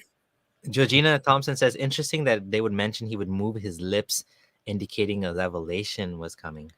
It's very anomalous. This would be the thing they would notice. Like, they would have seen it quite a few times too. But sorry, you want to add anything else? Yeah. Let's keep going with the comments. Last super chat. Thank you, Georgina Thompson. It's so very kind of you, not only for coming and sharing your doctorly perspective, and for also your 45 British pounds. I mean, that's a lot of money, and truly appreciate it. Thank you. And that's it. I think yeah, that's all. Does Abdullah Gondal have social accounts? Oh yeah, I need to add your Twitter account back. Yeah, you can it. I may just during the stream, because I know on Twitter a lot of comments happen and people are arguing. So I was like, you know what, I'm just gonna make an account just with any questions I can deal with them directly. But yeah, because there's a lot of strawmans and misunderstandings around. I am active on Facebook and as well as Twitter, but more so now on Facebook. And then right now I'm busy with the Epileptic Prophet series. So yeah, mostly you'll find me on YouTube. Oh, sorry. There's a couple more actually really good comments. Jeez, Yeah. I missed that. Will we invite Brother Rashid? Yeah, absolutely. We'd love to talk to him. That would be cool. I think it was I can't find it now. Anyways, okay, skip that one. Georgina, oh yeah, so Smugs killed the thing. Said I'd love to see Mufti Abu Late's response to this. Let's see what he says. He actually, if I remember, he about had this already. last Interview year with him, in June. Yeah, last year June he made a video in Monday Night Lives, and he had like a good 15-20 minutes talking about it. In fact, he straight up says that he convulsed and he accepts that the Prophet had epilepsy, but he says that the epilepsy is God's way of communicating with the Prophet, right? So he's kind of arguing from that perspective. Yeah, which is expected, right? And Apostle Aladdin says, I prophesize Farid poorly response soon. From what I have seen so far, it's going to be another mishmash of lies, manipulation, strawmans. I mean, not expecting more from him. Okay, last one. Georgina, again, another very generous donation. Thank you. Thank you so much. And she says, I would be more than happy to help work on a documentary on Muhammad's mental health and seizures. If you can please email me at abdullah.adam@gmail.com so I have your contact information, and most appreciate it. It'd be honestly, we're honored. Yeah, thank you so much. Honored. We're so honored. And we would maybe have you on in the concluding episode of the series, if there are any doctors or experts. Yeah. If there are any coming online and this coming on, just keep in mind when you come on and you talk about these things, sometimes it can there are social consequences, so just keep that in mind. But yes, of course, we would love to have you on if you'd be willing to talk about it as well, and connect some of the things, because that would make a good sequel after we're done the series, getting other people from the medical community to talk and reflect on these things. Exactly, or get endorsements from people. So definitely a longer project for sure. Yeah. All right. Let's get to the next section. So this one's interesting, where it talks about absence seizures. And this one is going to get a little bit technical, but I really want you to see what Farid's cousin does here, because it's indicative of malice and indicative of him just doing, it seems to indicate to me this intentional lying going on here. But yeah, we're going to get to it, and we're going to start watching this video. Oh, okay. I need to, 1 second. Okay. Another example is what I mentioned before. He does not understand that absence seizures occur in kids, and that these are not seizures that occur in adults. Moving neither forward nor backward, and then I turned to be away from him, but to wherever region of the sky I looked, I saw him as before. Very important point. Firstly, Muhammad is lost staring at him, and he's having an absence seizure. We will get to that in the second page of. So here he says that the Prophet is having an absence seizure, and the Prophet here is probably more than 40 years of age. And this again is a proof that this guy knows nothing about the epilepsy, because absence seizures do not occur in patients who are 40 years of age. Absence seizures occur in kids, and they maximally would occur in teenagers. Only in case reports, case reports that he loves referring to, that an absence seizure might occur in an adult. What he describes, if what he describes is a seizure, I mean, it's not a seizure, but if he wants to describe a seizure with such phenomenology in an adult, it would be called a focal non-motor behavioral arrest seizure. Of course, this involves staring and doing nothing. The name says behavioral arrest seizure. So please learn and then talk. All right. So at the end of this video, you see him flex his credential by using complex terminology to describe an absence seizures, by saying, why didn't you use that terminology? Because, otherwise you don't know about epilepsy. So one thing, that terminology changed in 2017. If you notice that there's going to be an ongoing debate in neurology, and many doctors disagree with using that terminology. So given that in my first presentation, I said that I don't want to complicate it for the audience, and in my second presentation, I decided to use the word absence seizures, which is used by many academics as a synonym for behavioral arrest, so that it doesn't confuse the audience. He somehow took this, spun it around, and said that Gondel doesn't know. Next thing he says that absence seizures don't occur in adults. They do occur in adults, but they are rarer. Yes. So what I'm going to do, I just wanted to tell you these things that absence seizures have been reported in people of Muhammad's age. Another thing they did in their response was they never showed my main section on absence seizures of Muhammad, which I even mentioned in the video they play. We will get to that later. They never showed it. Okay. So what we're going to get to, so absence seizures are rare in adults, but do occur, as we show multiple cases in upcoming slides. Behavioral arrest is a synonym for absence and is a straw man. Using old versus new terminology does not make one smarter. It's just a red herring. My initial disclaimer clearly stated that the 2017 change in terminology as outlined in the coming slides. Why were my main points on absence seizures never shown? It's more manipulation. And another thing that Farid's cousin won't tell you is that a lot of the adults that do persist with their absence seizures into adulthood generally develop secondary generalization or generalized epilepsy or convulsive seizures like Muhammad had. So let's get to the next slide to show you what this guy is doing and the kind of manipulation with even his academic credentials is starting to seem quite intentional at this point. So right on. What is an absence seizure? Here we see that if they were before called Petit Mal. Again, I keep referring to the name changes. This would confuse the audience. So I'm not going to just say behavioral arrest and all that seizure. Then it says seizures may affect an isolated part of the brain or may involve abnormal activity all across the brain. Absence seizures are one form of generalized seizures. Typically, this type of seizure lasts between 10 and 30 seconds. The person, often aids the child, abruptly stops whatever they're doing, talking, walking, and appears to stare into space. Absence seizures rarely cause a true convulsion in which the person falls or down or collapses. Bottom left in the red part, we see about a quarter of people who have absence seizures will develop another type of generalized seizure called tonic-clonic seizures, formerly called grand mal seizures. Okay. Then there's also atypical absences. The person will stare, but they may be able to respond a little bit. They might have chewing movements, lip smacking, slight jerking movements of the lips. They may have some behavioral issues. It may be hard to tell what is due to seizure or from other behaviors.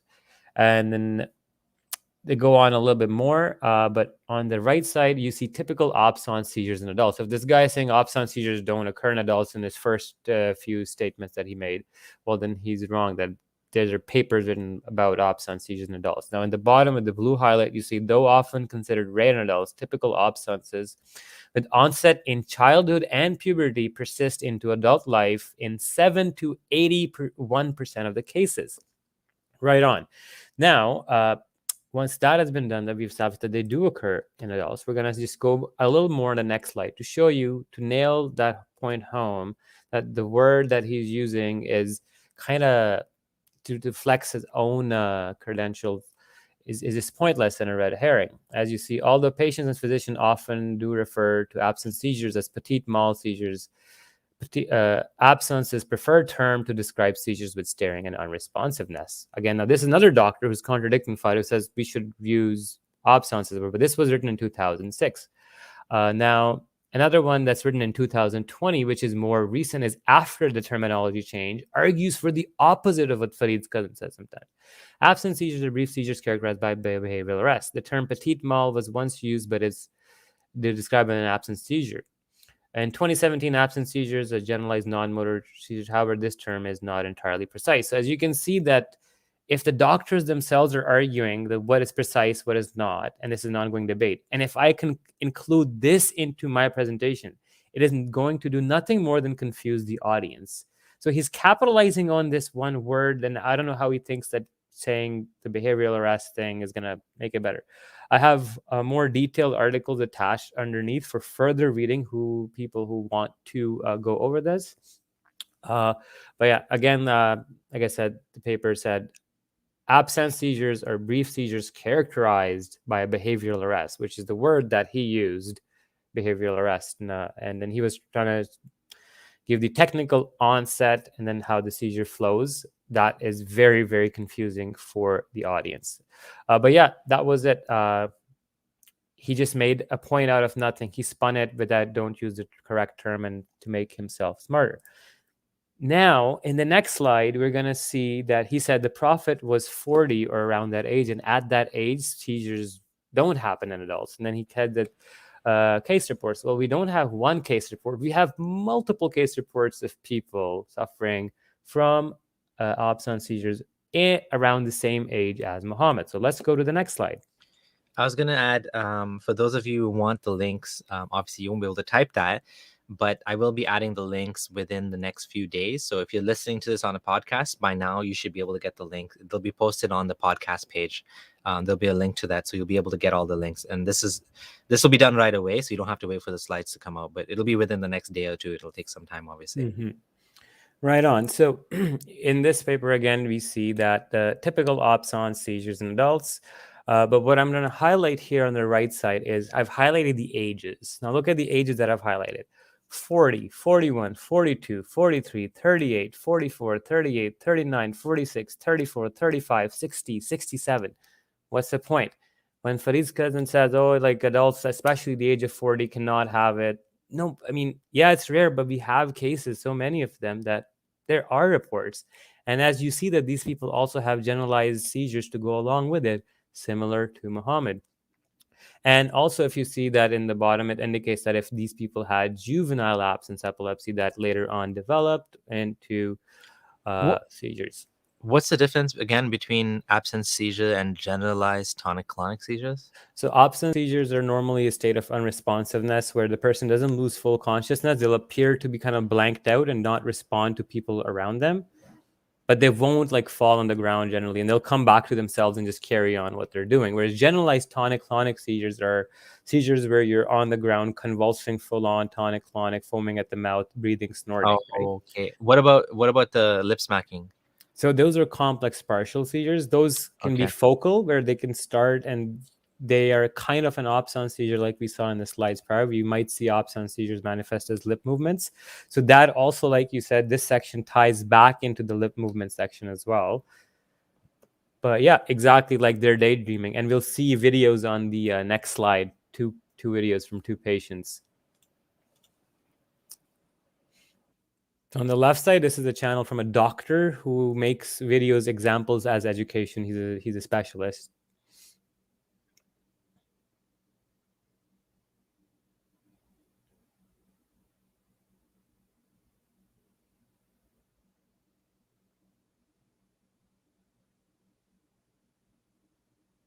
Yep, that was it. That was a seizure. It's just stops for this. He just stopped for a second. You didn't even know he had a seizure. Those are some other types of seizures. You can pause the video because he goes into other different types. We're just gonna go to the next one and see how that one is. Lung sample. So just Okay. no. Don't worry about the alarm. We can win this. We only have 30 minutes to make the Christmas extreme cake. It's okay. Get the cake in the oven. I need for you to carry out the directions. Will you be there for me? Of course I will. Do you have any questions? Yes. What happens if the alarm goes off?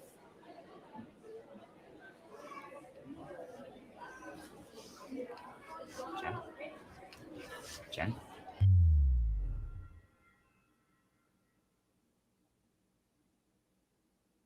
Jen? Oh, hold on a sec. I think she's having a seizure. Is she okay? Should I go get the teacher? No, this is normal. It's fine.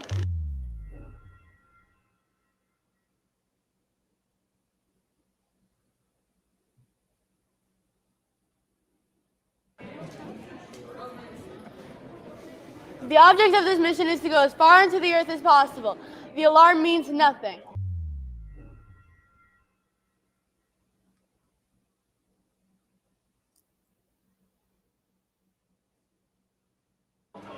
But if we go down any further, we will burn up.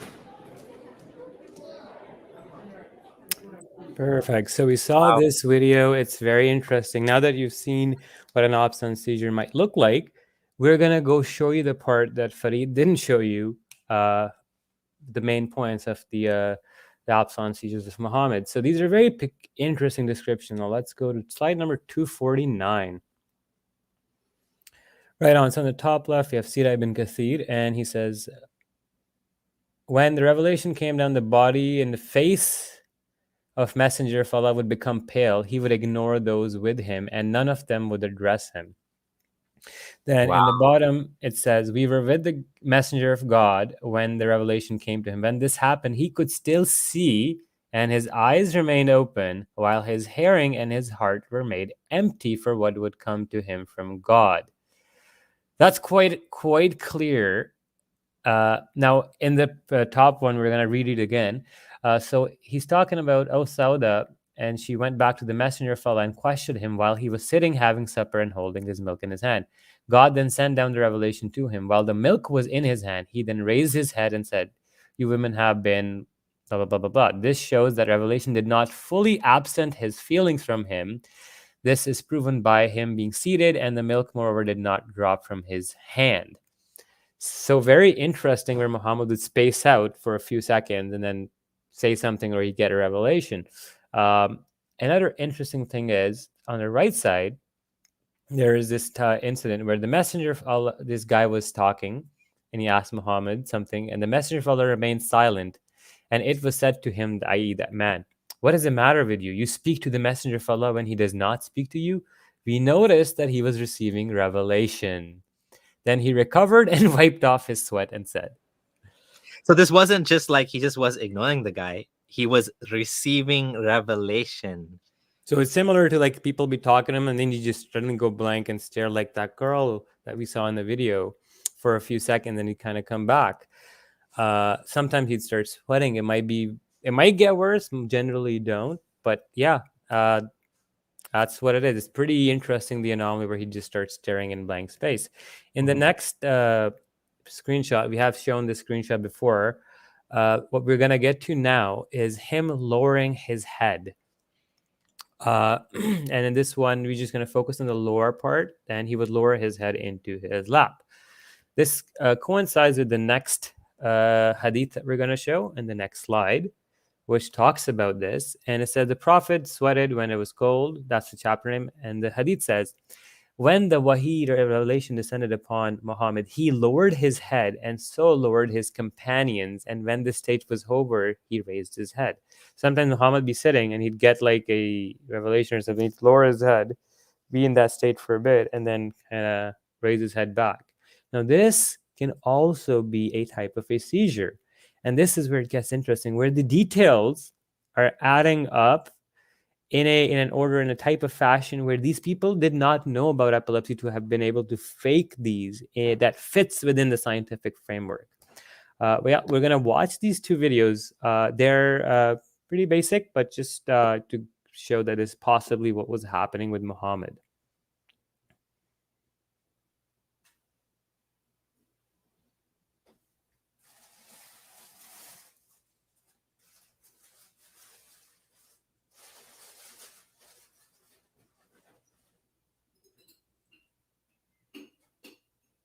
Right on. And now we're going to go to the next one.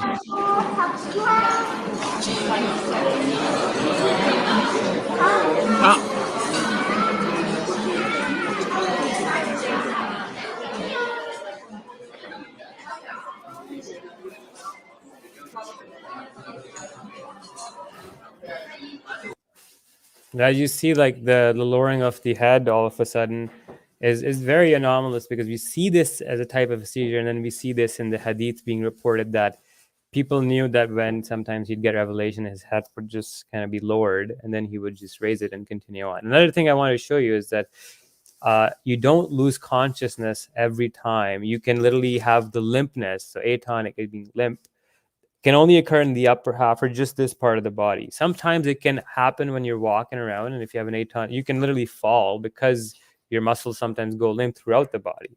But here it was to highlight that it could be isolated to certain parts of the body as well. I just want to point out something funny, that here he is most likely having this partial seizure, and his companions were copying him. They also lowered their heads. Oh, yeah. Anyways. Well, yeah. So okay, now so there's two possibilities here. He was just lowering his head every time God spoke to him, or I don't know, maybe he's having a seizure. Like You guys decide. You guys should decide. Think about it. Which one makes sense? Another thing is you have to understand that not every type of seizure will occur at the same time and all the symptoms will start showing up at the same time. Like, for example, if Muhammad sometimes will have just the absent seizure, sometimes he'll just have an atonic seizure, sometimes he might just hear ringing bells and not convulse. Sometimes you'll hear ringing bells, but he himself said that it was the hardest on him. He would mostly follow with convulsions, right? Sometimes he would have episodes of amnesia, episodes only, like for a few months, but then generally he's fine with his memory. So these kind of things, they can be episodic and they can pop up with age and with other environmental factors and triggers like stress or genetics or hormone changes and a bunch of other things, right? And you will see this later on in the presentation when you get to Dostoevsky, when we look at his exact details of his seizures and how he was writing the best books in literature, and then he's also having foaming at the mouth tonic-clonic seizures like Muhammad. And he explains this, that he would have waves and different intensities of seizures in different parts of the month, and they were predictable. He would have cycles, like at the end of the month, he'd have 2 seizures kind of thing. So it's very interesting when you get to the details. Now, I'm going to take some questions here right now because the next section we're going to get into is the black magic and amnesia section. And that one is very devastating for the case of Muhammad. I was going to ask you something. I forgot what it was now. Oh, sorry about that. No, that's okay. Okay, there is a couple. Okay, well, I'll just say this question. Is it normal to be horny after a seizure due to violent behavioral components of seizures? Arousal awakening may be seen after the seizure onset.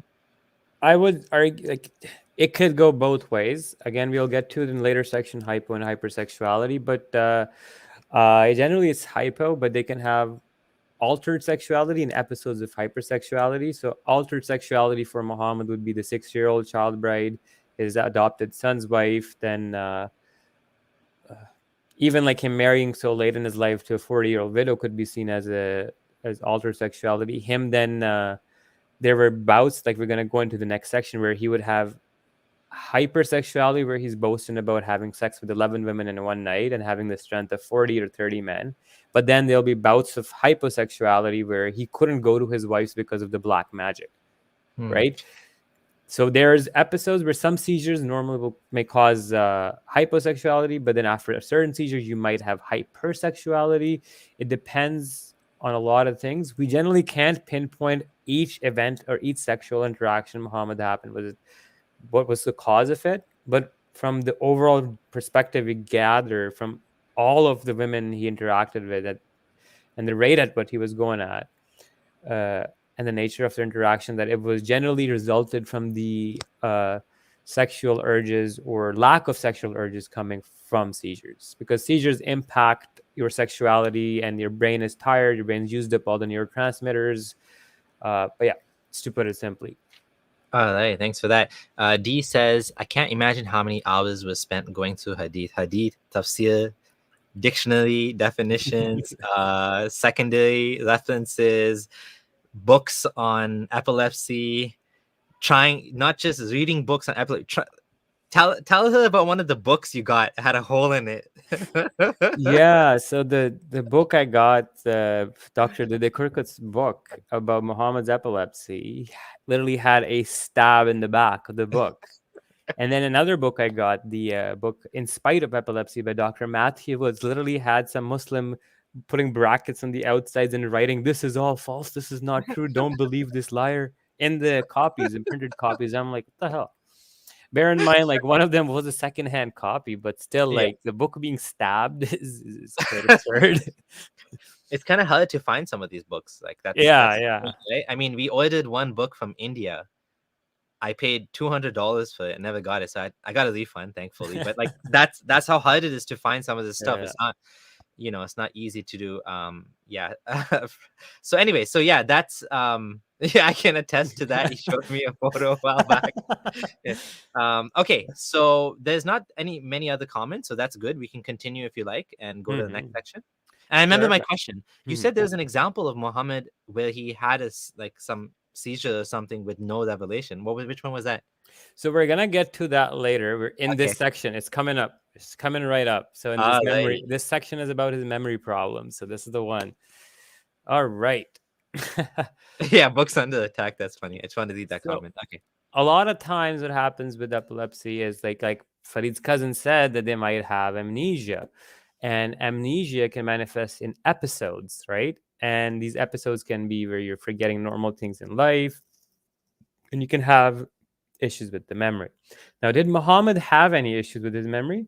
Indeed, he did. In fact, in Sahih al-Bukhari, Muslim, in a bunch of books, we hear references where Muhammad had magic worked upon him, and he would forget day-to-day tasks. Then Muhammad's magic became so severe that he couldn't have sex with his wives.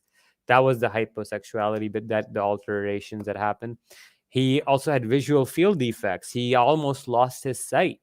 He would fall on the ground in a catatonic state with no control of his limbs. He started cupping himself on the head, which can cause internal bleeding in the skull and memory loss. And that would end up happening. Yeah, we're going to get to all of this. Let's get started. So we have transient epileptic amnesia from a couple of authors. It's 2 different papers. So on the left side, we see just an overview. Transient epileptic amnesia has been considered a syndrome of mesial temporal lobe epilepsy characterized by 1. Recurrent episodes of isolated memory impairment of epileptic cause, ictal or postictal, while other cognitive functions remain intact. Interictal memory disturbances of accelerated long-term forgetting and autobiographical and topographical amnesia, and late age of onset with a mean of 57 years. Something I need to mention to you, Muhammad, I believe, is said to have had his episodes of black magic causing him memory issues and sexual issues in the last 3 to 5 years of his life. And that adds up to coinciding with the 57-year age onset, because Muhammad died between the ages of 60 to 63, depending on which narration you go by. It's quite interesting that Muhammad also has his amnesia occur at the same average age that is recorded in this paper. On the right side, we see case reports over the past 100 years have raised the possibility that epilepsy can manifest itself in episodes of amnesia. Recent research has established that this is indeed the case. Transient epileptic amnesia is a distinctive syndrome of temporal epilepsy, principally affecting middle-aged people, giving rise to recurrent brief attacks of amnesia, often occurring on waking. With that said, we're going to go look at the next video. This one is going to be funny. Let's see what Farid and his cousin have to add today. It's muted.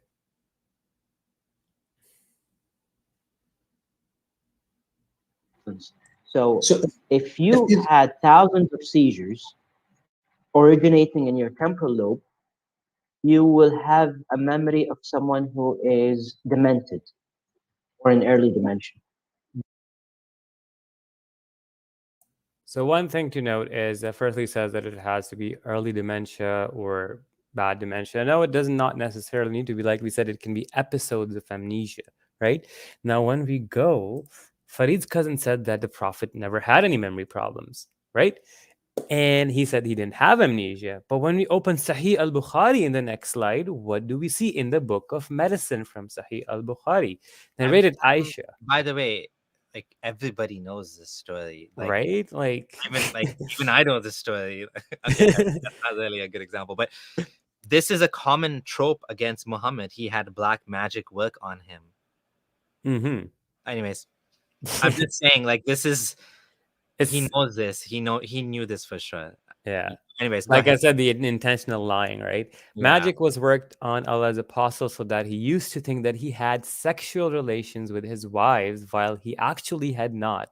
Sufyan said this is the hardest kind of magic as it has such an effect. Now, imagine to the point where a guy forgets that he had sex. Now, I remember Mufti Abu Layth talking about this, and he got so heated with the debate in a conversation with Dr. Abdul Majid, the same guy who had the debate with Apostate Prophet. They had a 5-6 hour conversation in Bukhari Gate, and this thing came up.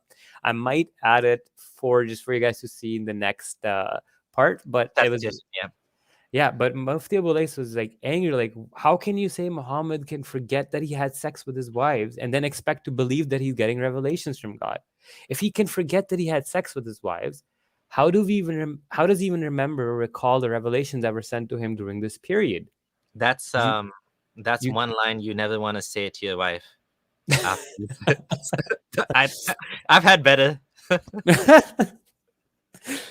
Well, yeah. So, anyways, this wasn't isolated to his sexual urges, his lack or his memory problem. When we go to the next slide, we elaborated again in Sahih Bukhari that Allah's apostle was affected by magic so much that he used to think that he had done something which in fact he did not do.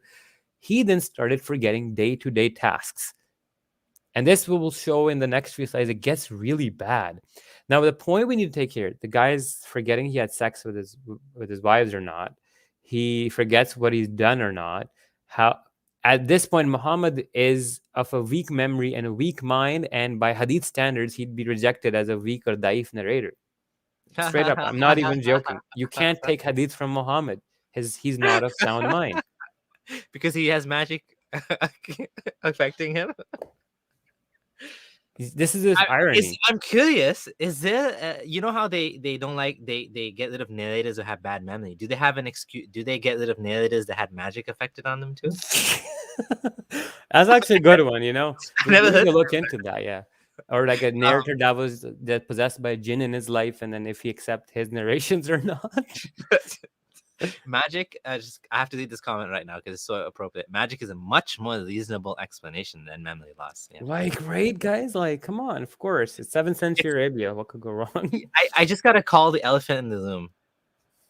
Like, we're talking about, like, a religion that, you know, says magic is a real thing. So I'm not surprised they want to say he didn't have epilepsy. If like the worldview is totally messed up. I like, know. If magic is real, then like anything goes, right? If you read the continuation of this hadith, it is so bizarre that then he has a dream where these two men come and tell him about the magic. It's just in the well, and he had to take some hairs off the ball or something. And guy, like, what are you on, dude? Anyways, we're going to go to the next slide, and this is interesting, even worse, where we find out how long this lasted. Some people say it was 40 days. There's hadith that say it was 6 months. He was having amnesia for 6 months, for half a year. How could you trust this guy as a prophet to reliably transmit to you the revelations of God, as you can see from this fatwa from Islam Web? Interesting. A Muslim would probably say Allah caused him to forget. Well, that's what it has in the Quran. That's a literal verse. Yeah. That we will not make you forget except what we will, like what we want you to forget. So this is a part of prophethood, to forget what God told you, apparently. Exactly. Now just think about it. For 6 months, your prophet cannot remember if he had sex, forgetting daily tasks, or even 40 days. It's just bizarre. You cannot believe during this time, the 6 months, how much Quranic revelation came down. Can we trust it? It's a big question mark. Did he even give all of the Quranic revelation to us? Because he forgot, because he's having memory problems. I'm really starting to wonder how the companions managed this. Think about it's bizarre, like all of these revelations. The satanic verses make sense now. Can you explain that? So the satanic verses were the point in the Meccan phase of Muhammad's life where he was being pestered by the Meccans to show him a sign, and it was one form of conceding to get some of the persecution alleviated was to praise their gods. And this happened in the end of Surah Najm, where he called their 3 gods Lat, Manat, al-Uzza as high-flying cranes. And then later on, he came back and corrected himself and says, no, those were abrogated. It was Satan that told me to do that, and I removed those. But funny thing is, in Surah Hajj, verse 52, Allah admits that, the Satan can literally inject words into his revelation. So at this point, with this given in context, we can see that Muhammad's memory things, there's other ideas about this where he's mixing up characters as well. Dr. Dede Korkut brings it up, like biblical stories and Talmudic stories, which he might have heard in his early merchant years when he traveled for the trading. But later on, when he's reconstructing the stories when he's 40, 50, he mixes up details where people that are hundreds of years apart became daughter and son. As you know, like Christians talked about this for quite a few times. But again, that's just one aspect of it. We're gonna go further, and we have another Farid video coming up next. Oh yeah. Was one comment I wanted to share. Sal EXTC said there was another hadith that Muhammad told the random guy who recited Quran, "Bless you, I forgot this verse." It's coming up. It's all coming up. Okay. Yeah. So we're gonna play this video. Man, we are making Farid famous. Like, this is amazing. Farid the fraud.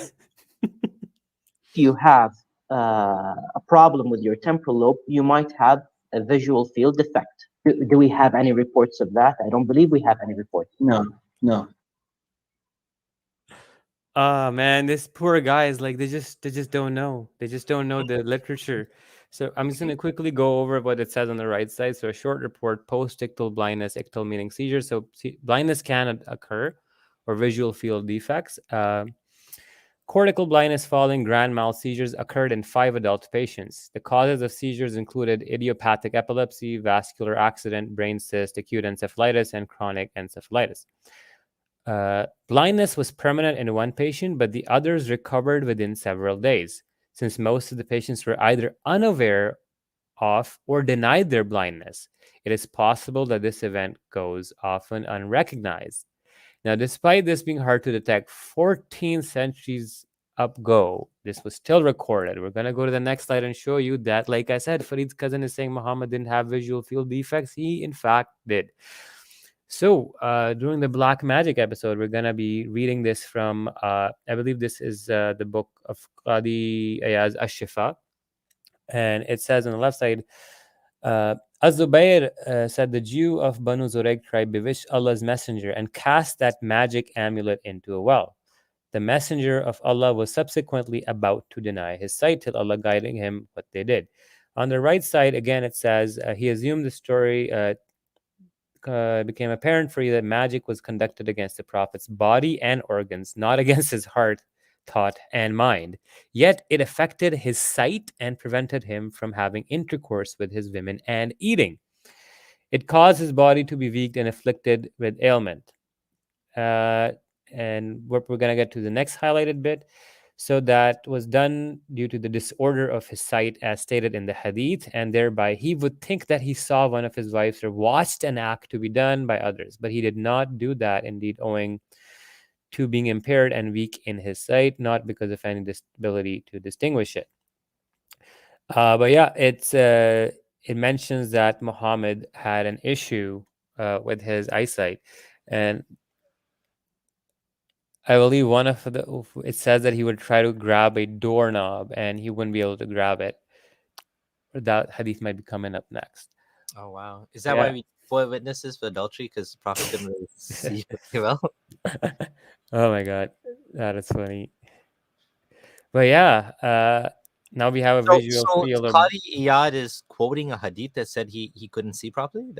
Yeah. So he's describing some issues with Muhammad's sight, bodies in organ. I just want to read this one thing.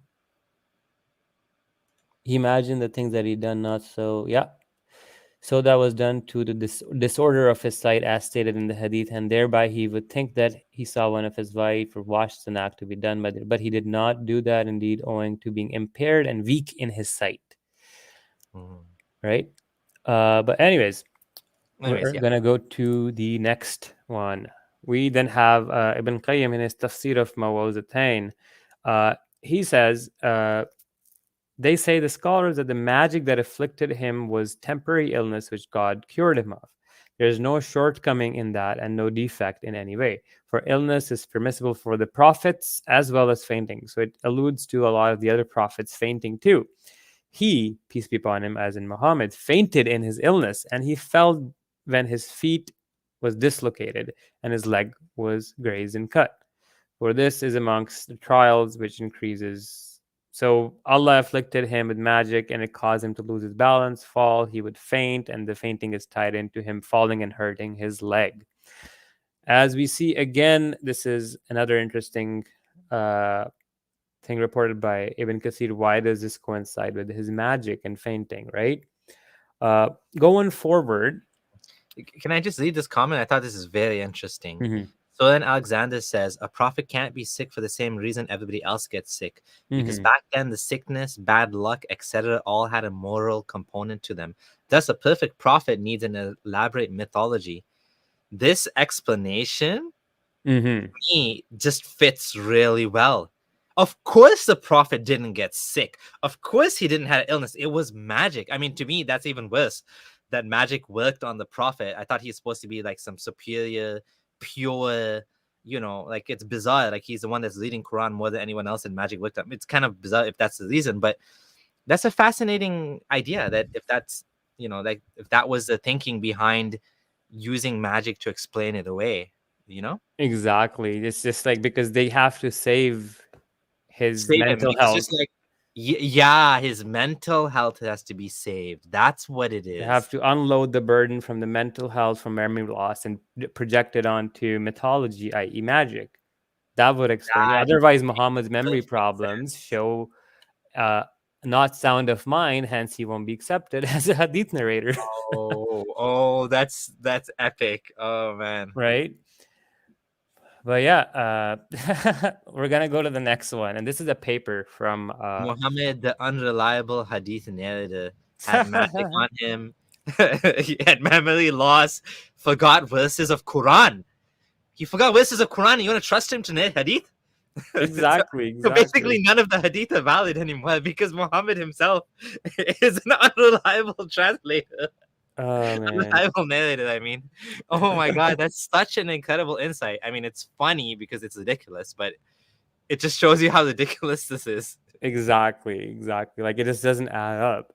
Now, next slide is going to get even more interesting. This is a paper published in the Journal of Semitic Studies in 2000 by University of Chicago doc David Cook. I mean, it's academic paper.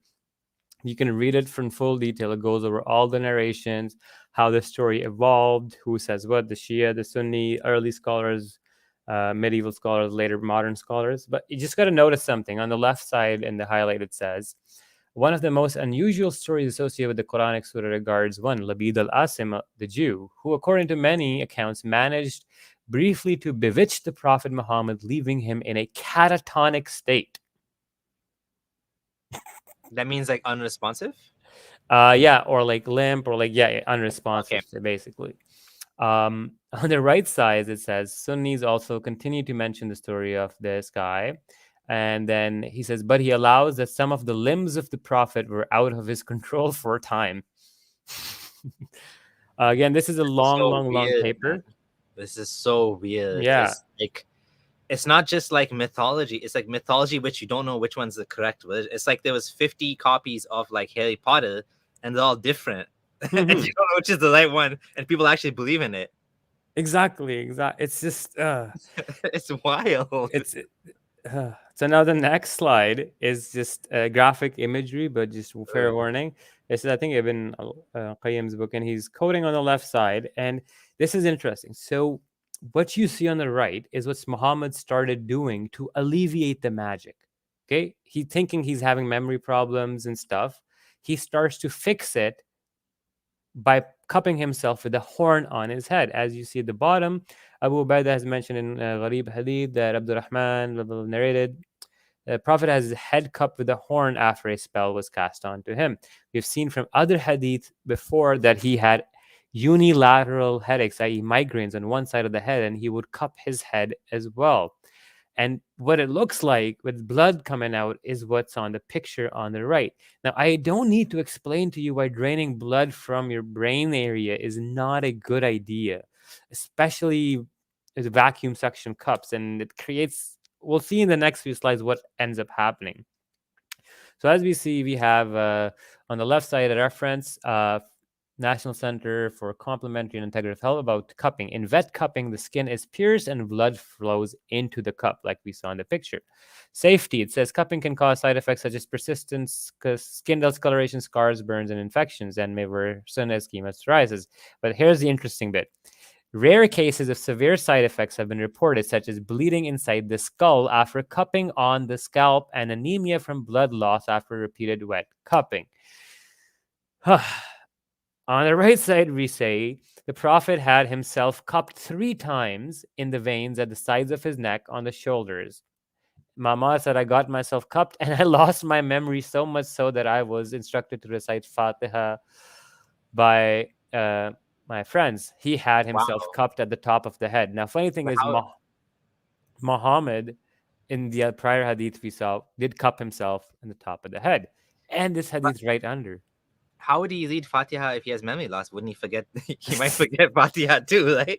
Which is ironic because Prophet Muhammad wanted people, I'm saying Prophet Muhammad, but Muhammad wanted people to memorize the Quran, but like he's teaching people things that actually damage their memory. This is an amazing hadith. If I've seen this hadith, it didn't reflect on it. Like so, the memory loss part. That's so Muhammad's companion followed his advice and ended up causing himself this fucking hey guy. I have people in my life today, not today, but I mean I was a Muslim guy and he did the cupping. I asked him what happened. He didn't do it on his head, thankfully. It was wet cupping. He said he got sick, he was vomiting, and I was like, I would never do that. Even as a Muslim, I was scared of doing that. It was like it looks so weird to me. And the funny thing is, the guy on the top hadith says he got cupped in the middle of his head, on the top of his head, and that's what causes memory loss. Look at what Muhammad does in the hadith under. Allah's apostle was cupped on the middle of his head. Oh my God. Like, it's the irony of ironies. And no wonder his fucking memory's messed up. Sorry for the This is wild. This is like mind-blowing. This is like evidence. This is scientific evidence right here. Muhammad made his memory loss worse. How can you refute this? This is wild. You don't even need a scientific paper. The other hadith refutes itself. The other hadith says right there that they were telling him that it happened to him because he cupped himself on the middle of that. Oh my God, this is wild. Man, next slide. Right on. So yeah, the next slide is Muhammad would forget the Quran, right? Like we talked about the hadith. A prophet heard a man reciting the Quran. He said, may Allah bestow mercy upon him. He has reminded me of such and such verse and surah. Heard a man reciting at night. He reminded me of this, which I was caused to forget. So he goes on and on about the same affirmation. And he even prays for the guy, be merciful to Abad for reminding me of the forgotten verses and surahs. Oh, that's the one So Muhammad's now forgetting the Quran, so let alone he'll be accepted as the hadith transmitter. He can't even memorize the Quran. What kind of a hafiz is he? He'd be rejected in a hifz competition. He'd forget. Oh my God, this is wild. Like the repercussions of these statements are so devastating to Islam. Exactly. And now we are coming up to the Muhammad would forget what Gabriel told him. So the next slide, we're going to go to Seerat Halabiya.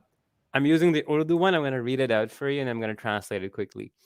एक रिवायत है कि वही की जो दूसरी सूरत थी यानी जिब्राइल आदमी की शक्ल में आते थे तो ऐसा भी हो जाता था कि जो आप याद करते थे वो जहन से निकल जाता था. So he's saying in one narration it's narrated that the second form where Gabriel would come in the form of a man, sometimes it would happen that whatever you would memorize, you would forget. It would escape your mind. ये सिर्फ वही होती थी जो मंसूख होने वाली हुई थी. लिहाजा हक ताला की तरफ से आप पर इसके सिलसिले में फरामोशदारी कर दी जाती थी. So he's saying the one that he forgets is the revelation that Allah planned all along to abrogate anyway. So even if he forgot, he's not lost anything. Coincidence. It just happened to be the one he forgot, right? Yeah. So then he goes on, गोया जहन से निकाले जाने का मतलब यही होता था कि इस वही को मंसूख होना है. So the point of Allah making him forget was that it's being cancelled. So what he's saying is a verse being cancelled can be synonymous that Muhammad might have just forgotten it.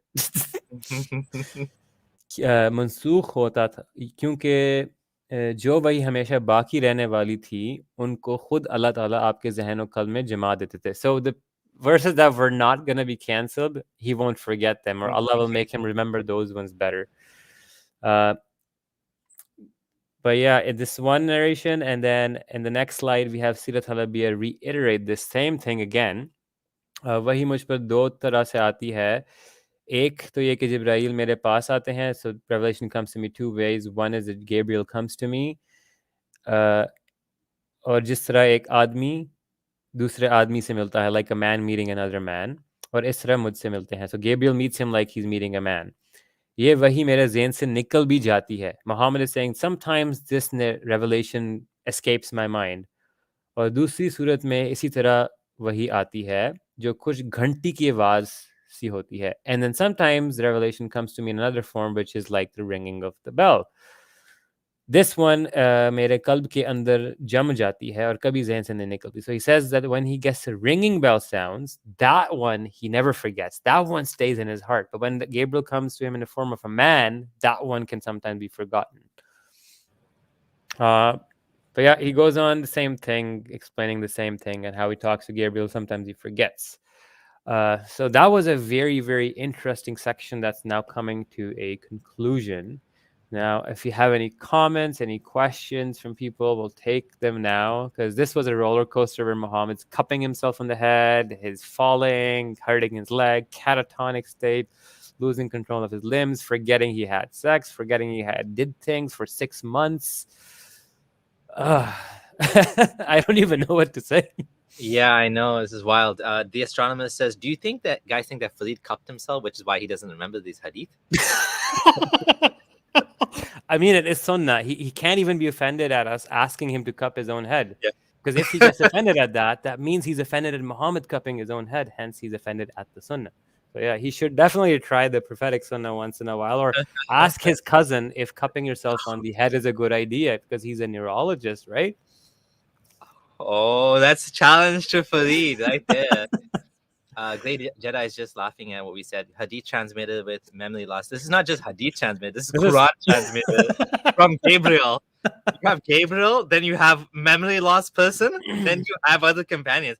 So who cares if the Quran's mutawatir, even though it's not mutawatir? Your main transmitter has memory problems. It opens so the epilepsy argument adds this whole new layer to the long lost verses, or the verses that went missing.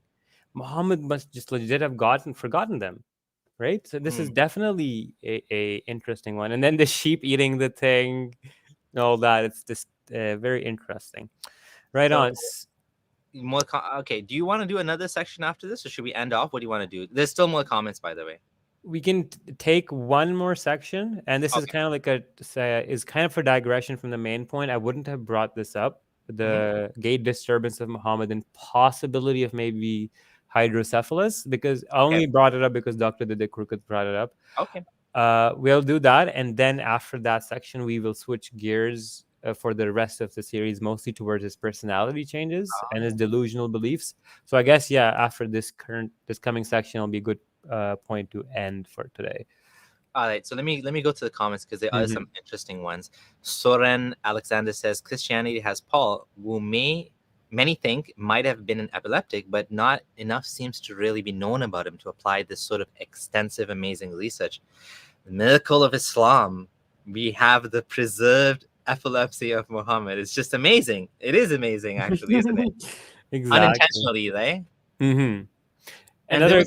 Another comment that I'm just reading is, why does Gabriel relay a message to Momo when he has to go fix it later with a better message? Like, why is he giving him seizures? That's a good point, eh? If you guys are new here, don't forget to subscribe. Click the bell notification, as Salex T says, the ringing bell we missed. Actually, a couple of people in the comments said I didn't get notification today, so you got to click the ringing bell so that you'll be reminded of the next ringing bell episode.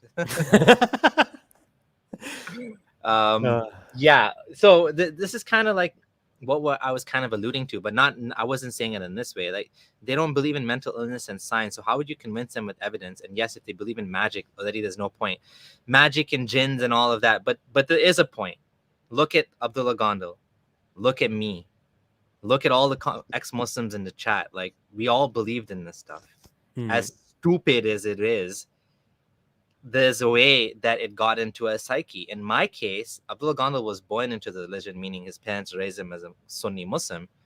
I put this on myself. I converted to Sunni Islam from Ismailism. Ismailism doesn't have any of this stuff. There's not even hadith. Like, nobody cares about hadith. It's just like general seerat about Muhammad and the Shia version, right? With Ghadir Qum and the other such incidents being very important.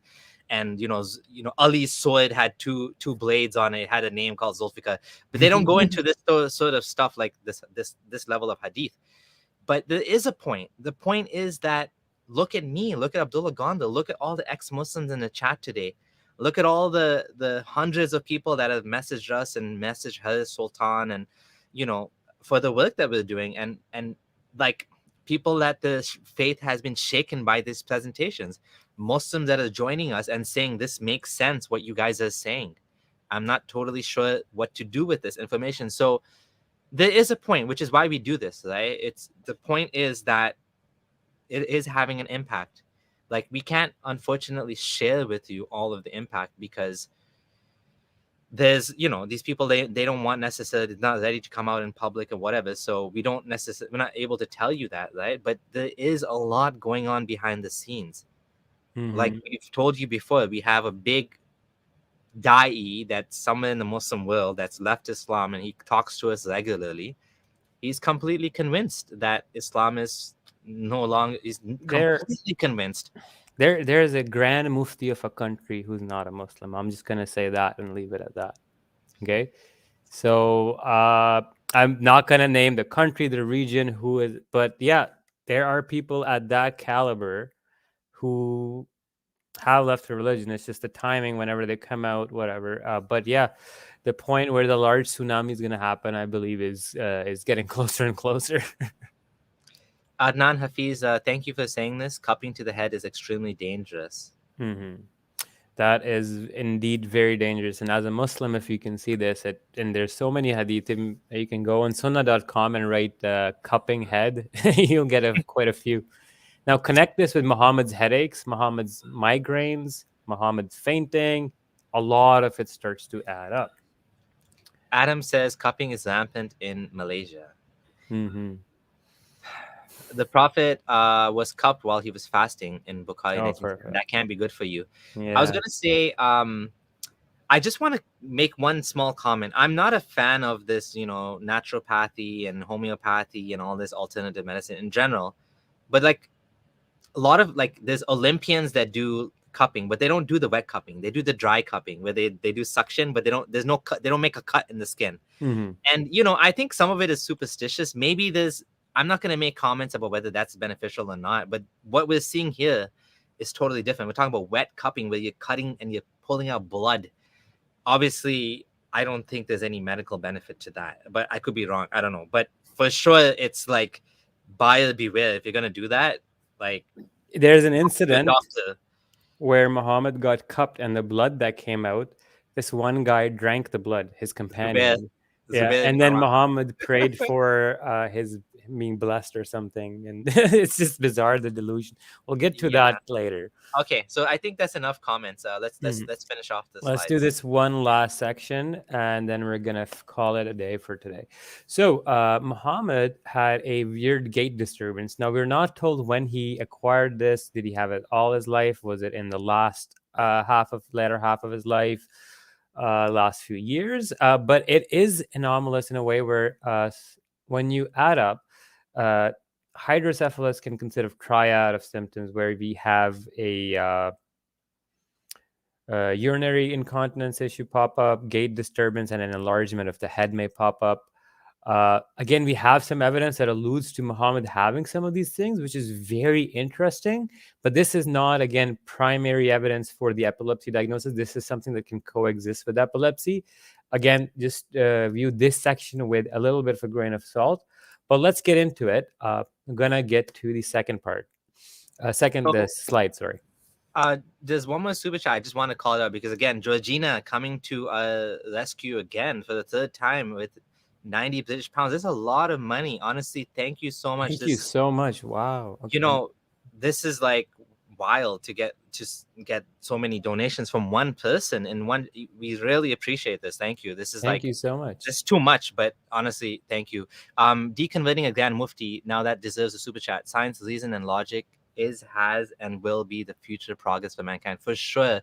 I don't know. Are we responsible for this, or are we? I don't know exactly. I think maybe we play a part in it. Yeah. I don't want to take all the credit for that, Exactly. but it's someone that reached out to us, after having this experience. And of course, I'm not going to take credit for this, but I will say maybe we played a part of it. Like I can't really say more than that. Another question I see in the comments: hydrocephalus in adults does not usually cause noticeable head swelling. Yeah, that is true. So that's the thing, right? We don't know. We've come to this large head, but we don't know if he had it from his childhood, and because this was from his birth, and he had a large head before the skull plates fused together, and hence it stayed, or was it if you have a hydrocephalus in adult, your skulls are all infused together, so the chance of your skull expanding is rare. So again, we're gonna just show you some pictures of people as well, but let's get to this section. We're gonna go to the first slide. So what are the symptoms of NPH? It's triad of difficulty walking, cognitive impairment, and impaired bladder control. So you can have a weird gait disturbance, mild dementia, like Muhammad sometimes displayed, and then urinary incontinence, impairment in bladder control.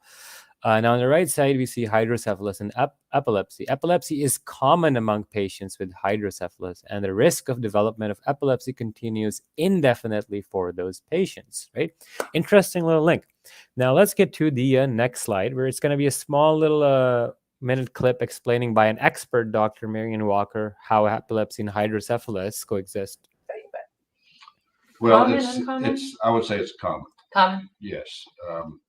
Seizures associated with hydrocephalus is common.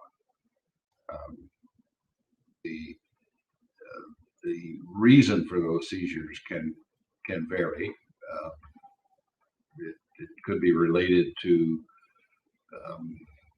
the underlying cause of the hydrocephalus. Is there malformation of the brain? Was there an infection that might have created the hydrocephalus and caused some seizure foci? Was there bleeding that might have done a similar thing? So the underlying cause is more than likely the cause also of the seizure. So we realize that epilepsy and hydrocephalus can coexist, and it's common, like he said. That's an interesting one. Now, why did Dr. Dede Korkut even suggest that Muhammad might have suffered from hydrocephalus? This is where it gets interesting. Now, gait abnormality and megacephaly. So on the left side and top, we're going to go from the left to the right. Abu Huraira said, when he faced someone, he faced him completely. So when Muhammad would turn, he would turn his whole body around. Okay, this is a gait disturbance we'll come to in a little bit. I have never seen anyone like him, and I will never see anybody like him. So even the companions you'll see will keep saying that the way Muhammad walked was so abnormal that they've never seen anybody like him. Now, the second one, it says, the Prophet, grant him peace, had a large head and large eyes. When he walked, he bent forward as if he was walking up a hill. When he turned around, he turned completely. Then it goes to the next one. He had long eyelashes. He's very broad between. He walked on his entire foot, but they did not have a hollow. He turned completely towards people or turned his back completely. I have not seen anyone like him before or since. In Musnad Abu Talib, we see narrated by Ali that he had a large head, large hands. His face had a reddish color. When he walked energetically as is walking downhill. I never saw anyone like him before or since. Same thing when he walked energetically as if walking downhill. I've never seen anyone like him before or since. Now, this is a little bit weird, but what they mean by he walked energetically, but with a forward lean, going down a hill, these are hard to visualize, but I will show you a video which can somehow give you an idea. He says, when he walked energetically as if lifting his feet from a rock. Now, this could be a magnetic gait. I don't know exactly. I've never seen anyone like him before or since. May the blessings be upon him. So we find out a few details that Muhammad had a weird gait. walking, a gait abnormality, a walking disturbance. This again happens if with hydrocephalus, where there's pressure from the fluids in the brain on certain parts of the motor cortex, which can result in gait abnormalities. A lot of other neurological disorders can cause similar things too, like Parkinson's, Huntington's, and whatnot. We also learned that he was megacephalic. He had a large head. Now, next slide is a video. This is not exactly what Muhammad's walk gait was, but this is very close to what it would have looked like. It's mute. You're on. So before we start the video, I just want to say that this video, I believe, is just demonstrating a Parkinsonian gait, which is not all exactly like the hydrocephalic gait, but this is the best, closest video I could find to what might resemble the ones reported in the hadith. Now, bear in mind, I don't know from what time these hadith are as to Muhammad always walk like this. Was he like this later on his life? So we don't know enough to be sure, but very interesting. Let's get to that video. This gait is the gait that is hypokinetic gait. The prototype is Parkinson's or Parkinsonian type of gait, in which the patient will have a posture which will be stooped over, leaning forward, and then will have difficulty as far as initiating gait. When the gait is initiated, there are small steps. Oftentimes there's a tremor associated with this. And as the gait progresses, there may be a picking up of speed, or what's called a fenestrated gait. And then in turning, instead of having the normal turning, the patient will turn en bloc, which means they'll turn almost as a statue moving around. And then again, having difficulty starting in the marche Petit Pas.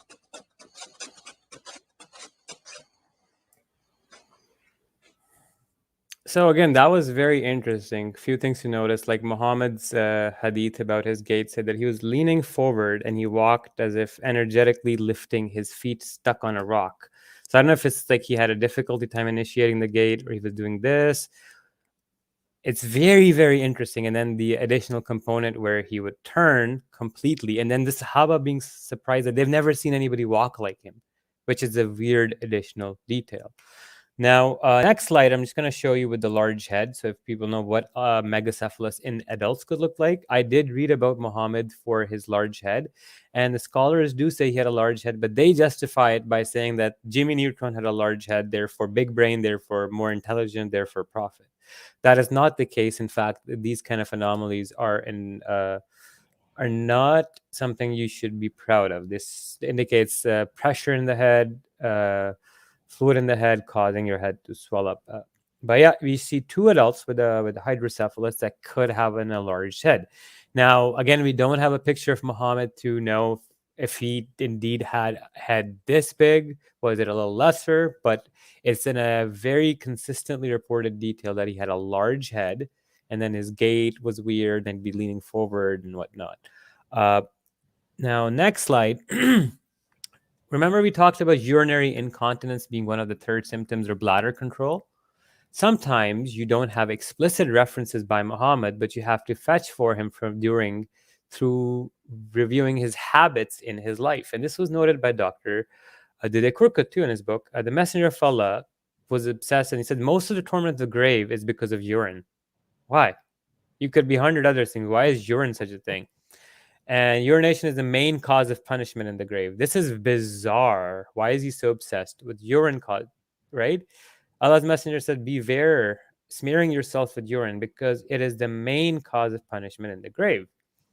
Then on the right side, we see the Messenger of Allah passed by two new graves, and he said they are being punished, but they're not being punished for anything major. One of them was heedless about preventing urine from getting on his clothes, and the other used to walk about spreading malicious gossip. The Messenger of Allah passed by two graves, urine. He heard the voices, and then in the last one he says, again, urine drops over his body. He then took two branches of fresh date palm and then split them and dug them on each grave and said, soon if their punishment will be softened as long as these branches are green. Again, you see a weird connection between urine, out of all things, being the main cause of grave torture. It absolutely makes no sense unless Muhammad himself had issues with his own bladder control and that he was constantly smearing himself, and that insecurity came out in the form of you being tortured in your grave if you don't clean up.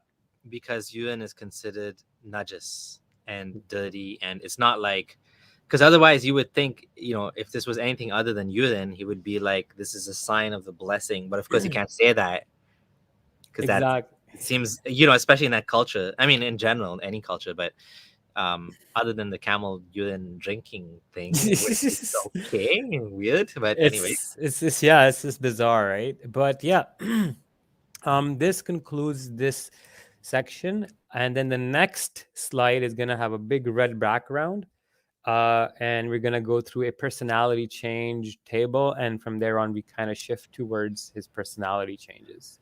Awesome. But yeah, that was all for today, guys. Thank you for joining me. We'll have some questions, some comments for a few minutes. Yeah. And if you guys want to go over quickly just to prep you guys up for the next part, we can look at that table. Okay, we'll quickly look at it and then we'll end off. Alrighty, yeah, there's some actually really excellent comments I want to share, which was, one of them is this one. Black Angel, she's always here in the chat and always making me laugh my ass off with the comments she's making. But she's being serious, and she says, you guys totally changed my image of Mo. Muslims will watch this series. Muslims who will watch this series will never again see Muhammad in the same light. Yeah, if you see it once, that's it. You can never ever see the guy being a prophet. It's the evidence is too damning, too explicit, and like I said earlier too, that Muhammad should not be convulsing, forgetting, fainting, frothing at the mouth, and seizing at all, like none whatsoever. There's no exception. Like as soon as any of those things start popping up, you have a valid reason to point questions at his mental health, because from what we know now of modern neurology, and just why is God, like Ali Rizvi keeps saying, kicking him in the nuts every time he wants to talk to him, right? Whereas we have other epileptic or other patients that experience ecstatic or happy seizures, right? Yeah, like that young guy. Exactly. But yeah, it's like I said, it's a paradigm changing view, and the evidence, when you see it once, you're like, whoa, everything kind of starts making sense why he was so weird and bizarre. Another thing is, a lot of the times what people do is they expect Muhammad to behave like a normal person and follow normal thinking and logic, and when he doesn't, they say, oh, you know, because he criticized himself or something, he can't be doing it for like his own personal desires, it has to be for God, right? A lot of times you have to change our expectations for Muhammad because he wasn't normal, right? So that's why we see a lot of his behaviors, like, it doesn't make sense. Like, why did he start marrying all these women, 18 women in the last 10 years of his life, right? And why were they, some of them super young? And like a lot of them, like Muslims say, like, oh, they were widows. Well, dude, they weren't widows because the fact that they were widows. They were widows because Muhammad made them widows, because he killed their husbands, and then he would ask them to marry him.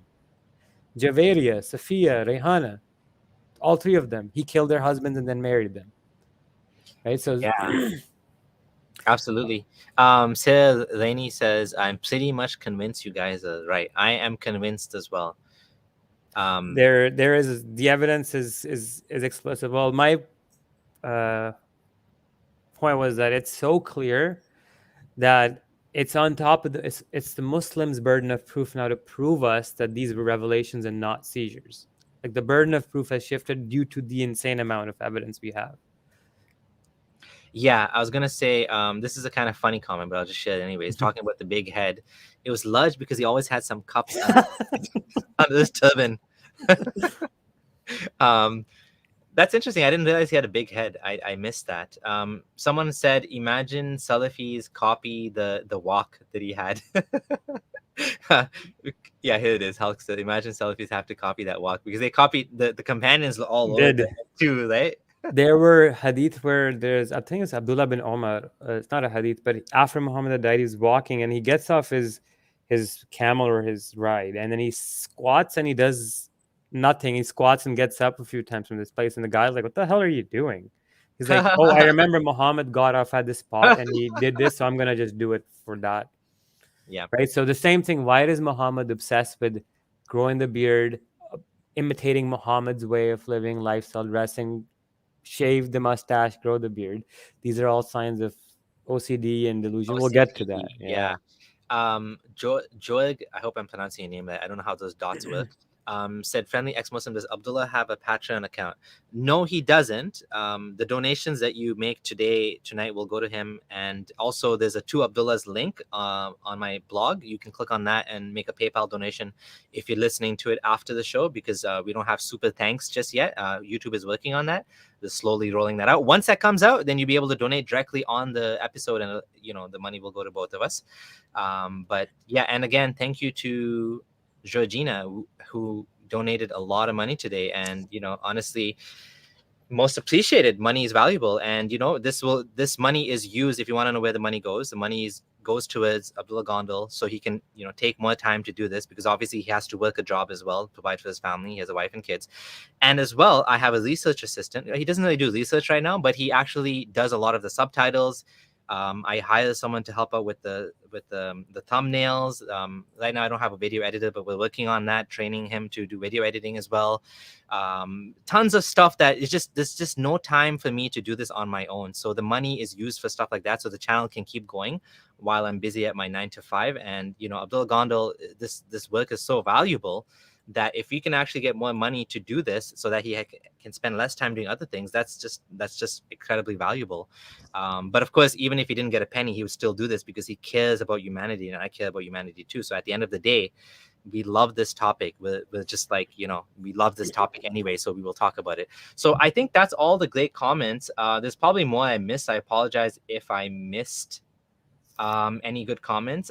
Doorknob Head, thank you for the super chat as well, $50. I saw you on the other show, Apostate Aladdin, so you're making up for missing a show because you were on that show. But I'm just kidding. Apostate Aladdin and Infidel Noodle, the best buddies as well. So if you guys are watching this show, our show, it's all good. They're doing amazing work as well. Go ahead. You want to say something? Oh no, nothing. I was just gonna say thank you so much for all the good comments, the appreciation. I am so thankful to you guys. I just trying my best to do this, to get this information out. Again, I realize this is bigger than me, bigger than Samir. It's about a lot more people, their faith, and yeah, I hope it's spread and people realize and open their eyes. Okay, last question since it came up, and then we'll end off with that little sneak peek. Does Gondal agree on the diagnosis of Geschwind syndrome? I don't even know what that is. So that is exactly the next slide. So the ensuing personality changes that happen have been called Geschwind syndrome by this doctor. But without going into too much details, I'm going to just quickly go over just a table. This will prime us ready us for the next part of the series. So on the left side, excessive guilt and hyper moralistic females can be part of the CPS patient's life experience. We see Muhammad obsessed with moral issues and whatnot. If we see this in Muhammad's life pattern, we can start to inquire his life experience is reality oriented.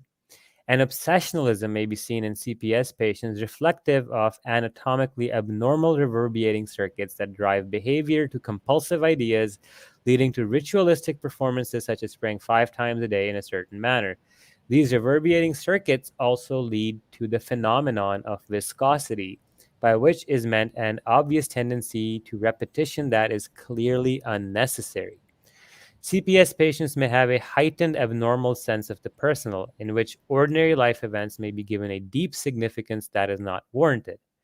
Hypergraphia has been noted to be a symptom of CPS. Careful studies by Dr. Waxman and Shashdew have shown marked differential qualities of writing about their illnesses, distinguishing between general medical and CPS patients, a 100-fold difference. Another personality characteristic seen prominently in CPS patients is a heightened sense of religiosity. The sense of personal destiny may be expressed in a religious context in that the patient mistakenly misperceives himself as a messenger of God. The patient may experience mystical trance states, periods of impaired consciousness, something like being in a fog. The messenger's religiosity may become awkward or intrusive to others. This excessive religiosity was first noted by Dr. Esquirol in 1838. In 1919, by Dr. Boven, reported a case of a 14-year-old boy who in a seizure saw the god and the angels and heard the celestial fanfare music. Now, with that little summary of some things that might pop up on the right side, we see a full table. Now, we're just going to quickly mention what it says. Emotionality, deepening of all emotions, sustain intense effect. Elation and euphoria, grandiosity, exhilarated mood, diagnosis of manic depressive illness. Sadness, discouragement, tearfulness, self-depreciation, diagnosis of depression, and suicide attempts. Anger, increased temper and irritability. Aggression, over hostility, rage attack, violent crimes, murder. Altered sexual interest, loss of libido, hyposexualism, fetishism, transvestism, exhibitionism, hypersexual episodes. Guilt, tendency to self-scrutiny and self-recrimination. Hypermoralism, attention to rules with an inability to distinguish significant from minor infractions. Desire to punish offenders. Obsessionalism, ritualism. Wow, there's lots of stuff. Don't give it all away right now. Leave some for the next episode. Let's gonna finish this and then we'll call it a night. Ritualism, orderliness, compulsive attention to detail, circumstantiality, pedantic, overly detailed, peripheral, viscosity, stickiness, tendency to repetition, sense of personal. Events given highly charged, personalized significance, divine guidance ascribed to many features of patient's life.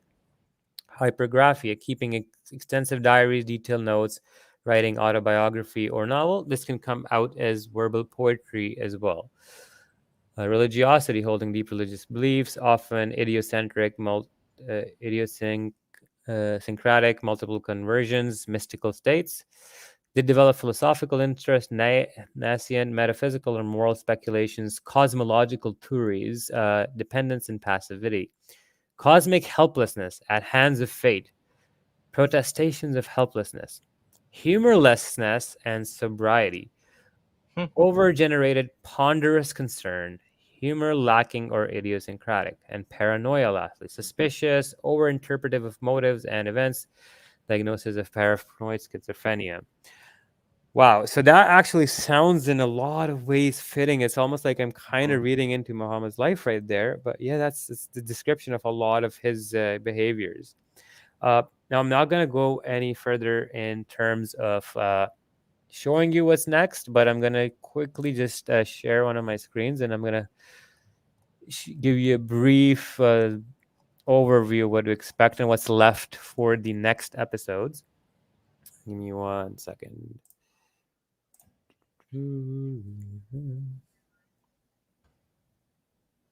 Okay. Oh, let me share my screen. Yeah. I got it there. Perfect. So I'm actually sharing my screen now. Can you share my screen? And I'm just gonna go over the. Oh shoot! I thought that was your screen. Right on. Yeah. So we have anger. Muhammad's face turning red due to anger. He would scream at people. Didn't smile that much. Muhammad would get his face red a lot at times. It's anomalous. His anxiety and paranoia was well known. His sexuality. There's an episode coming up. A lot of weird stuff. His capgrass, where he'd mistake Dia Kalbi as an angel. His delusions, where he was literally high as hell, looking at colorful trees and butterflies flying around. His holy spittle, his bodily delusions, his other delusions, we're seeing things. Then the hypergraphia part comes about, where we analyze the Quran. Why is he violent? We have lots of interviews popping up from Dr. Abbas Adlian, expert. We get to the OCD here. He even mentions it. Dr. Alicina mentions it. Then we get to Karen Armstrong, the cases that are, this is all cases all the way till like 4:15, and then we end up here. And then I'll keep adding slides as I go further along. But yeah, this was it for today, and I just want to let you guys know we will see you next week, probably on Sunday. Any closing comments from Samir? Any last questions? Yeah, I won't do any more questions now, but I'm gonna highlight one more super chat, which is $20 Canadian from Qasim Wasim saying, "Keep doing what you guys are doing. The work really is bigger than all of us." Like you said, that's touching words. Also, Gonda, I'd love to talk to you. Please let me know when I can do so. So I asked him to email me, and I'll try. I told him that you're pretty busy, but I'll try to get you guys in touch. So my email is public. It's just abdullah.adam@gmail.com. And anyone can email me. That's fine. I do check my email. And with that, we're gonna call it a wrap. Thank you, Doorknob Head. Thank you, Georgina. Thank you, Qasim, and everybody else that donated earlier on in the show, whether big or small amounts. And of course, for coming here and joining us and making this, your comments make the show much more interesting. It's not only the super chat, it's just the comments too. Your comments make, especially if you have questions that are related to the content that someone else is going to be thinking, especially if you're Muslim and you're thinking, well, what about this? Right? Or even if you're not Muslim and you're thinking, that question about the sexuality was highly relevant, right? And so you're able to address these questions, which is great, because after the show is done, we don't necessarily have as much time to engage, maybe on Twitter, but then people won't see it. So if you're here live, and in terms of the timing, unfortunately, we have to do it at this time because that's the time where both of us are available. If possible, we'll try to, I'd love to do earlier as well during the day, but it's just not necessary. It's not possible right now for both of us to have that time in common, maybe at some point. But in the future we'll try to do earlier, because I do know this time is a little bit difficult for people. But yeah, no, that's great, and thanks for everyone that joined us tonight. And the next episode is going to be great. There's a lot of characteristics there that, like, as soon as you said them, for example, self-scrutiny, religiosity, obviously, paranoia, lack of humor. That's a big one, because there's a lot of comments from Muhammad about laughing, deadens the heart. So there's a lot of stuff coming to from the next episode, and maybe we'll have some more from Farid Gangur Telly. Maybe he'll actually respond. I don't know. That'll make it interesting. If we get some responses. Yeah, definitely. But at this point, it's like, if he makes a response, it's gonna be just like you're gonna end up with Muslims watching this video, and you have about so many references that you have to refute. There's so many corroborating versions of hadith from both Sunni and Shia corpuses, and then, I mean, like, there's just so much. It's like opening a can of worms. And like, I do feel like he did, by making that response video initially, did push me to do more research, which ended up backfiring. And now we have this amazing series going on. So yeah, thanks to Farid in an indirect way for motivating me. Awesome. Okay, everyone, it's been a wrap, and have a lovely day or night. Stay safe. As a good friend Haris Sultan would say, Science Hafiz. Science Hafiz, and until